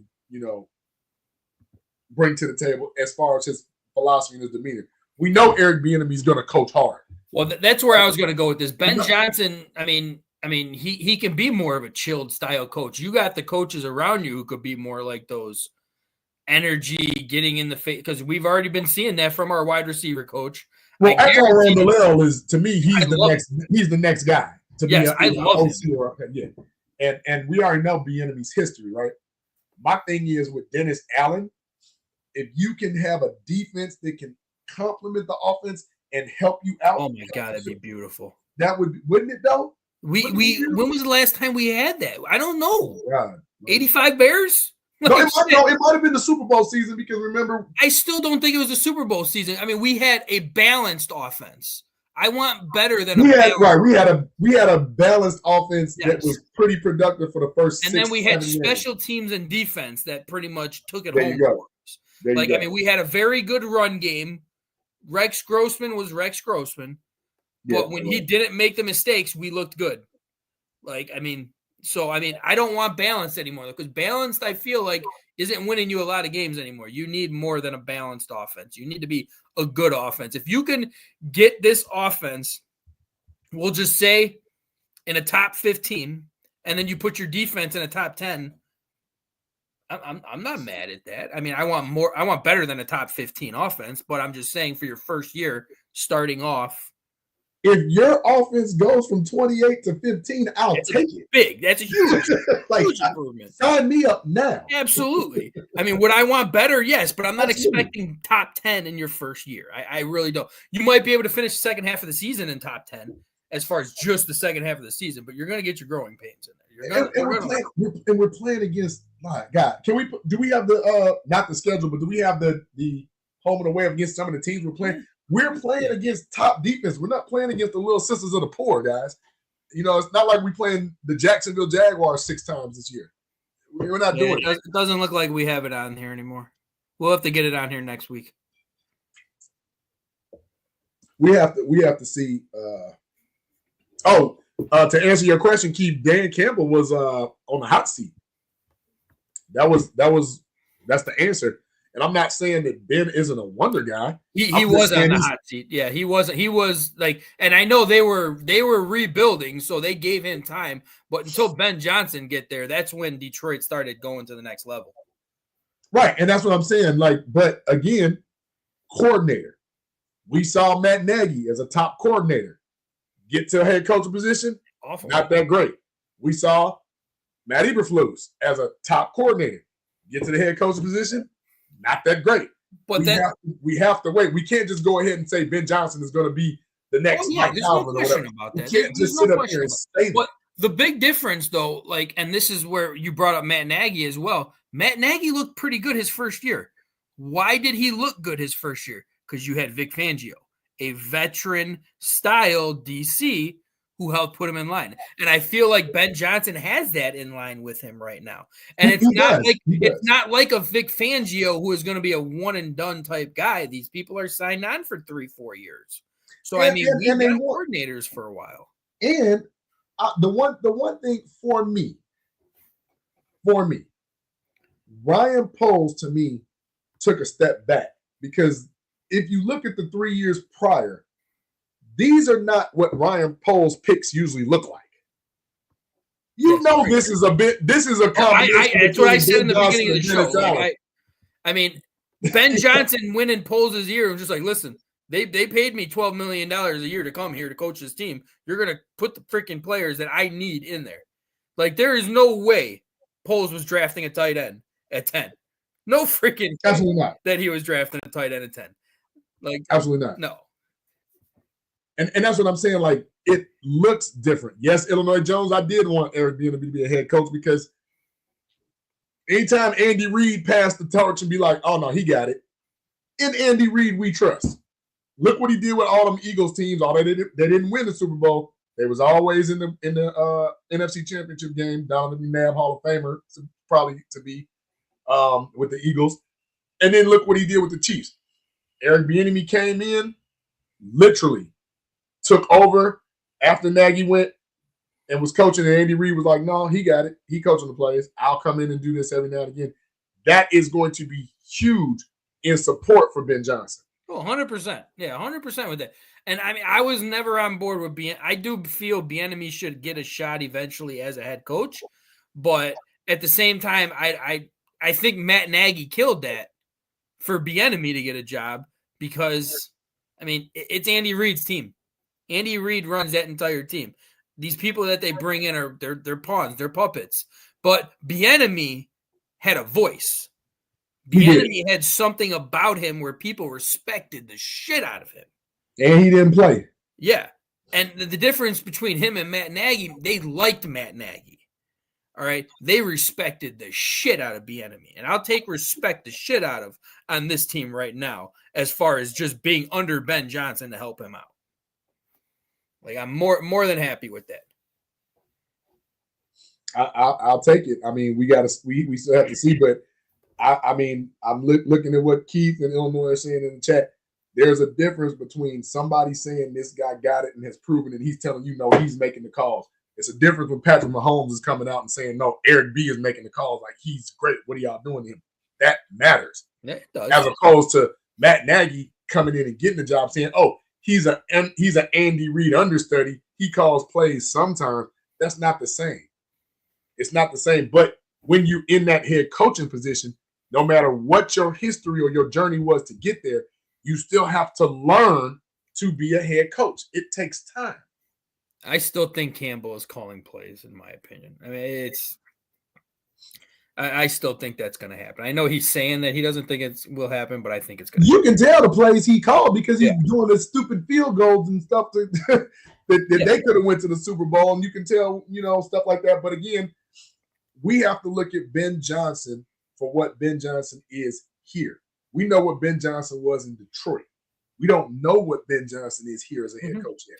And I know we always talk too, and I agree with what you're saying as far as Ben Johnson does not have the team he had in Detroit that he has here right now. There's no question about that. You're not there yet. But the difference is when you're looking at Ben Johnson, there's like that team that was built in Detroit, mainly that offensive team, that 3 straight years of top 3 offenses, that was Ben Johnson. Yes. That was not anybody else. Like you had St. Brown come out and say that. You had Montgomery come out and say that. Everybody has come out and said he is going to be missed galore on that team. So Poles did the right thing. And we sat on here and was like, I don't know why we took a tight end at 10, but I am going to trust Ben Johnson. I am going to trust we have to at this point. That's what I'm saying. He knows what he wants and needs for his system, exactly. Which is why, although we may not like the pick, we have to let it play out. We just have to know, can this guy be a leader of men? Can he coach? And I mean, you've given him the right people around him to help him get to that level of being a leader. And that's what you have to go through. So, Illinois Jones, how many Super Bowl championships has KC won without Bieniemy? The answer is 1. Yeah, because he was on the roster even when Nagy was there too. They won 1. You know what they didn't do? They didn't have a line last year, which is why they got killed. Just like they did with Tampa Bay when they didn't have the line, they got killed. And they still went in a good playoff run, even with a bad offensive line. So, you got to have the line. No matter what, even the great Tom Brady and Patrick Mahomes look real suspect when you don't have a line. You have to have a line. So I guess we winding down, getting ready to get into some shout-outs. Let's get into some shots. It's going to be a 2-person shout-out here. So you want to just go do your thing with that chat right now, because that chat, again, start to finish, phenomenal. Illinois Jones, wait a minute. Now, I think you got it twisted. We aren't crushing Ben Johnson at all. We're not. I don't think any of us were crushing. No. I love the Ben Johnson hire. I originally wanted Ben Johnson. We're just saying, like, there are coordinators who have come to be head coaches that have struggled. I'm not saying Ben Johnson is going to be that, because we've given him the veteran coaches around him to prevent him from failure. And that right. And we're saying that is something we did not do with Matt Nagy. We did not do with some of the other. We didn't do that with Eberflus, even though I was never a fan of Eberflus. But you did not get him the people around him. Let me switch gears. Phil Jackson is not Phil Jackson without having Tex Winters and Jim Clemens with him when he first took over the Bulls. We didn't know if Phil Jackson could be a head coach. We just knew Doug Collins kept getting the Bulls to the Eastern Conference Finals, and they couldn't lose Detroit. That's what we kept knowing. But you surrounded Phil Jackson with the quality of a Tex Winters and a Jim Clemens, and you see how that worked. That's what we're saying. We still have to see. We're giving Ben Johnson the nod. We're excited that we have an offensive guru. Absolutely. But we're still not drinking the Kool-Aid until we see it come in, because we've seen this story too many times. We've seen Tressman come in and not do good. We've seen Nagy come in and be so-so. We just went through the Eberflus thing. We can tell you about the Dave Wanstead when he was the hottest coach coming out of the Cowboys.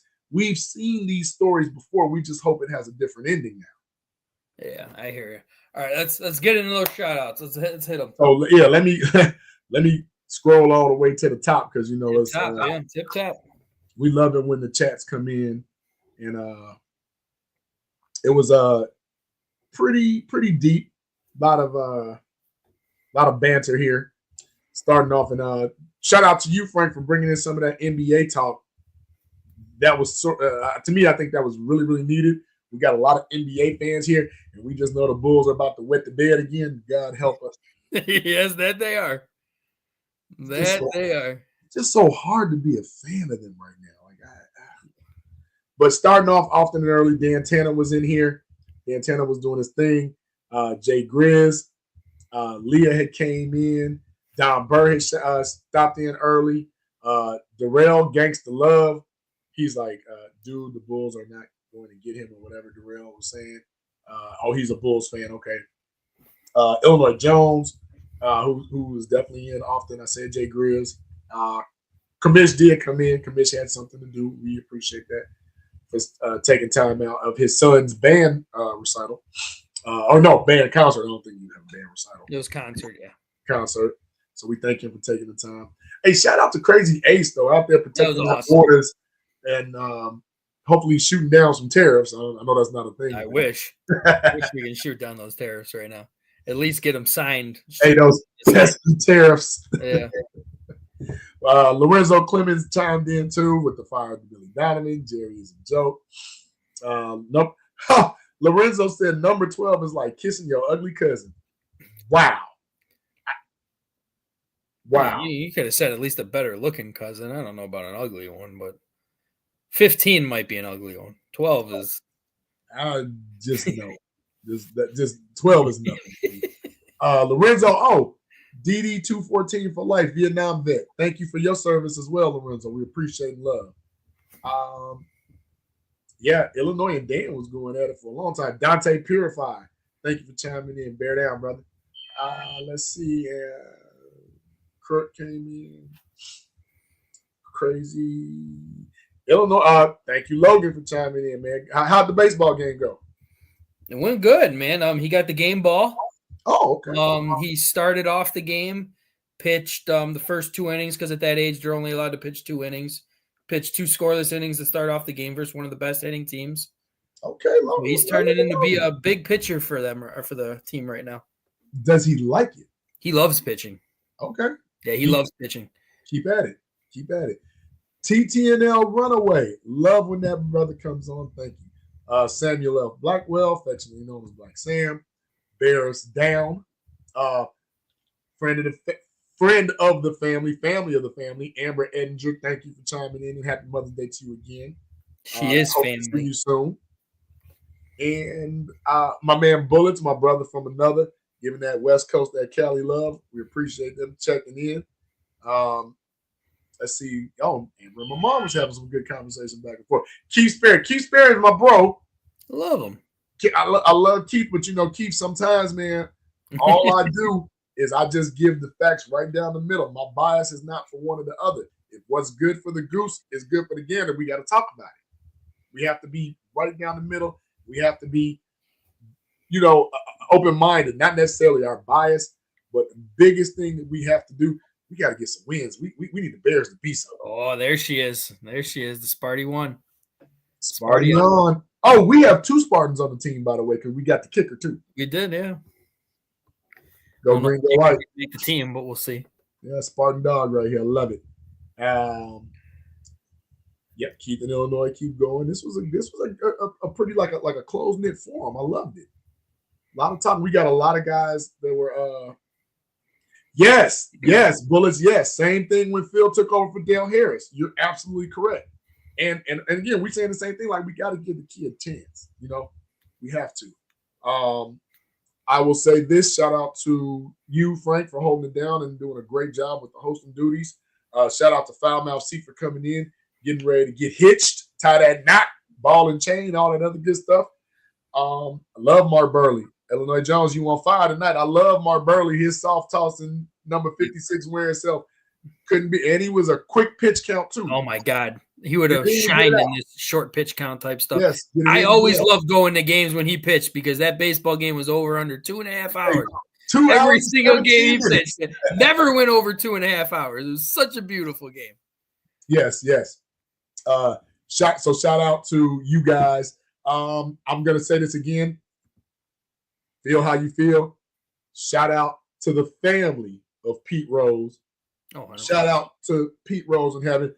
Although people have different sides of gambling, some are for, some are against. We know it's been a thing in sports since before our fathers' and mothers were born. That man was a hell of a ball player. Oh my God. And it is an injustice that he did not live to see his name in lights in the Hall of Fame. Thank God the NFL got it right. And shout out to Mongo and put Mongo in so that he can see it 100%. And enjoy it before his time had passed. Shame on NFL. Shame on, what is his name? Manfred or whatever his name is. Shame on you. Pete Rose should have been there. I hope you don't wait for Barry Bonds and Mark McGuire to get sick and die before you put them in as well. Cut the crap. I understand it with the steroid type stuff and everything like that, but those guys saved baseball. I don't care. Man, Ty Cobb is in the Hall of Fame and he killed somebody, man. Like, that is true. Like, what are we talking? We got a whole murderer, a whole felon in the Baseball Hall of Fame, and you worried about somebody betting on himself. Mm-hmm. Like, come on, man, stop. Cut the crap, baseball. Do better. And shout out to D-Man Dice. Hello. I hope I said that right. Oh, D-Man Dice. Thank you for chiming in. Oh, yeah, Sosa. No, Illinois. Thank you for correcting me. Because Slam and Sammy was a thing. It was. Him and Mark McGuire saved baseball. That home run record, that race was so much fun, they saved baseball. Baseball was so boring. They did. Baseball was dead until they came into the league hitting those home runs. And how dare they? Because they're hypocritical. Because remember, they had a whole MLB baseball ESPN push. Chicks dig the long ball. I remember that. I remember the Greg Maddux pitching type commercial and everything. That was a great. And now we start hitting the long ball, and you want to say, baseball's all messed up. Yeah, it is. But that's all I got. Shout out to any family that I got watching. Shout out if we only got one person watching. It's most affectionately known as the podcast mom, Miss Sandra Bonham Holmes. Love you, ladies. Shout out SB and them. Just shout out to everybody that watched and bear down. All right. I'm gonna give a fun little shout out since our guy Bullets is on the chat right now. Bullets. Here we go. Are we ready for this? How do you feel about that stupid bullshit remark of the 2-grade MCL sprain, and then he still played at the level he played the next day? Is somebody going to eventually come on here, a LeBron fan, and actually admit that he fakes injuries every fucking year he gets eliminated from the playoffs? Every single year since he got owned by JJ Barea and the Dallas Mavericks, he has faked an injury every single year when he was eliminated from the playoffs. All right, you could talk to any medical person whatsoever. You cannot play basketball the next day on a grade 2 MCL sprain. You can barely walk. And Illinois, I got to get you on. Look what he just said. And this guy's going to say, there he is, Bullets. Leave my Laker players alone, Frank. And I will say this again. I love the Lakers. I have loved the Lakers my entire life. I hate LeBron James and his fake bullshit freaking injuries every single year he loses. God did not save the Queen. Glad Bullets was able to get on. You got that off your back. Man, I got the basketball one off early and then the basketball went off late. Dude, that just felt great. All right. Other than that, you already get one of my shout outs. Had to give a shout out to my son who pitched a great baseball game, and he's pitching again this upcoming weekend as well, starting off again. So he's turning into be a good pitcher for them. Still doing his jiu-jitsu things and everything like that, choking people out, taking names. But Bullets, that's low. Bullets, that's low. Hey, that's low. Yeah, it is, but it is what it is. Our Bulls suck. I can't deny that shit. But at least I can still talk shit about LeBron James because I'll never respect that. I will respect his game. I will never respect him as an actual NBA player because he's a little pussy. The queen. But other than that, hey, I got nothing else. Again, you brought up Mongo. I wanted to give a shout out. He's being laid rest this week. So huge shout out on that. I'm happy. I know it sounds bad to say. I'm happy he's just not dealing with that shit anymore. He's at peace, yes. Like he is at peace doing his thing up there right now. And I mean, I got to give, and I know Misty, we love Misty on this show. We will always love Misty. Got to give her bread as well for taking care of him for this long as well. So, yeah, huge shout out for her for guidance, support, and understanding. Prayers to go. Absolutely, her strength is just admirable, man. It's just wow. Yeah, exactly. But that's all the show. I mean, other than our normal guys we got on Crazy Ace, dude, that was absolutely freaking awesome. You coming on here in your uniform out on the battlefield and everything like that, pretty much. Hey, that was pretty awesome. That was absolutely awesome. We had a lot in there saying how awesome that was as well. Frank, we do have an announcement to make before we get off, though. Oh, about the live? Yeah, I mean, we will be, guys. Everybody in the chat, this next Tuesday, we will be in a studio for the first time. I don't think we're going to be doing in the studio every Tuesday, but I mean, we are planning on doing that every, couple of months or something like that, have an actual studio meeting where we could have people in the studio with us as well. So that Herb Howard is our first guest. Howard, our first one. Yes. Bears reporter, Herb Howard. Yep. He's going to be in there with us as well. So that's going to be huge as well. So, I mean, huge. So please tune in next Tuesday because we have a lot to break down in person again. It's always fun doing one in person. But other than that, I got nothing else. You got anything, JB? Anything else? Actually, one more thing really quick because, I mean, we did go into Bears and Bulls talk for almost the whole show. I didn't even get to break down my Blackhawks. Oh, you did? Yeah. My Blackhawks got the number 3 pick in the lottery draft, which sucks. All right, we actually dropped back one. We were supposed to get 2. When the lottery balls hit, we actually dropped back 3rd. But the one player I wanted pretty much is going to go number 2 overall. So, and he's just somebody who's going to fit the Blackhawks right away. He's a big center, wins draws. His contract is up in junior, so he would be on the team immediately, which is what I want. I don't want to keep waiting for players a couple more years until they come. But now at 3, there are rumors out there, and this, I mean, I don't want to break it down completely because they are just rumors.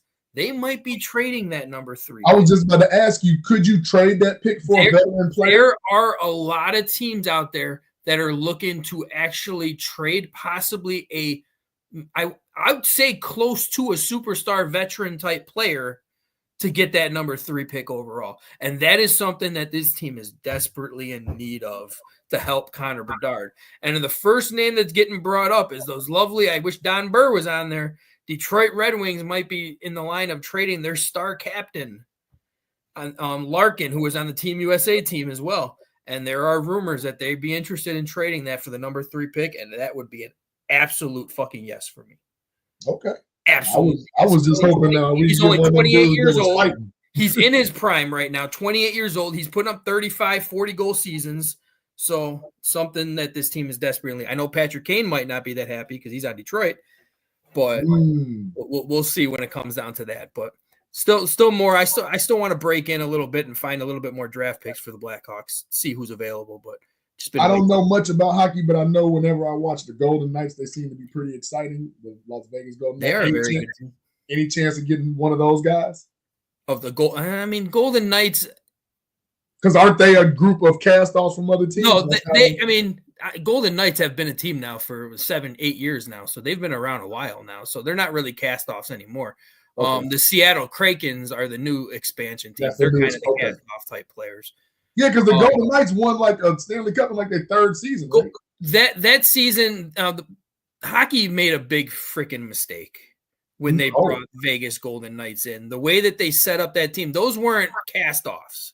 they were getting like superstars from almost every. Oh, I didn't mean cast off like negatively, but no, I mean, like, but that's where it's usually supposed to be. It's usually cast-offs that are going to Vegas, and they'll set it up by like your salary cap is much higher than anybody else's because you're an expansion team, so you can maybe take on good players who get paid too much money, and that's what they did. So they had a lot of very good veteran players. And I still want the old coach that was on the Vegas Knights to be the Blackhawks coach because that's the number one thing. I don't care if you have the number 3 pick. I don't care if you're going to go get me Larkin, a star player. I still don't have a fucking coach. There's still no coach on the Chicago Blackhawks.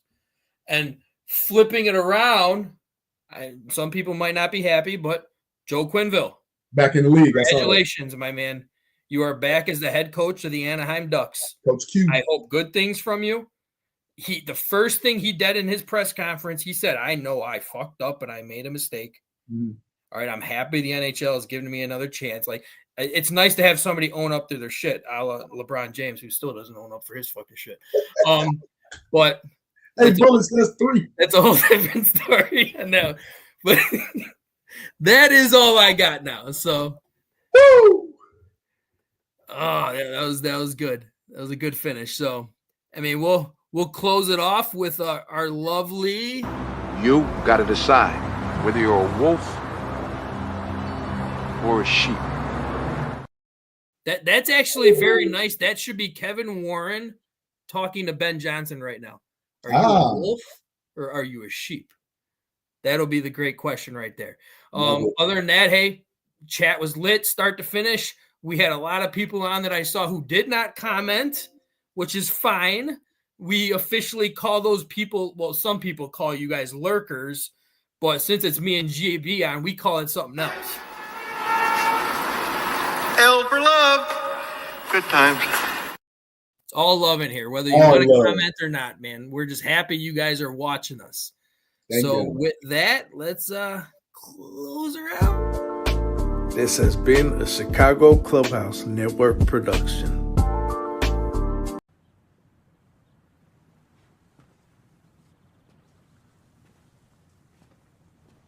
You're still here. It's over. Go home.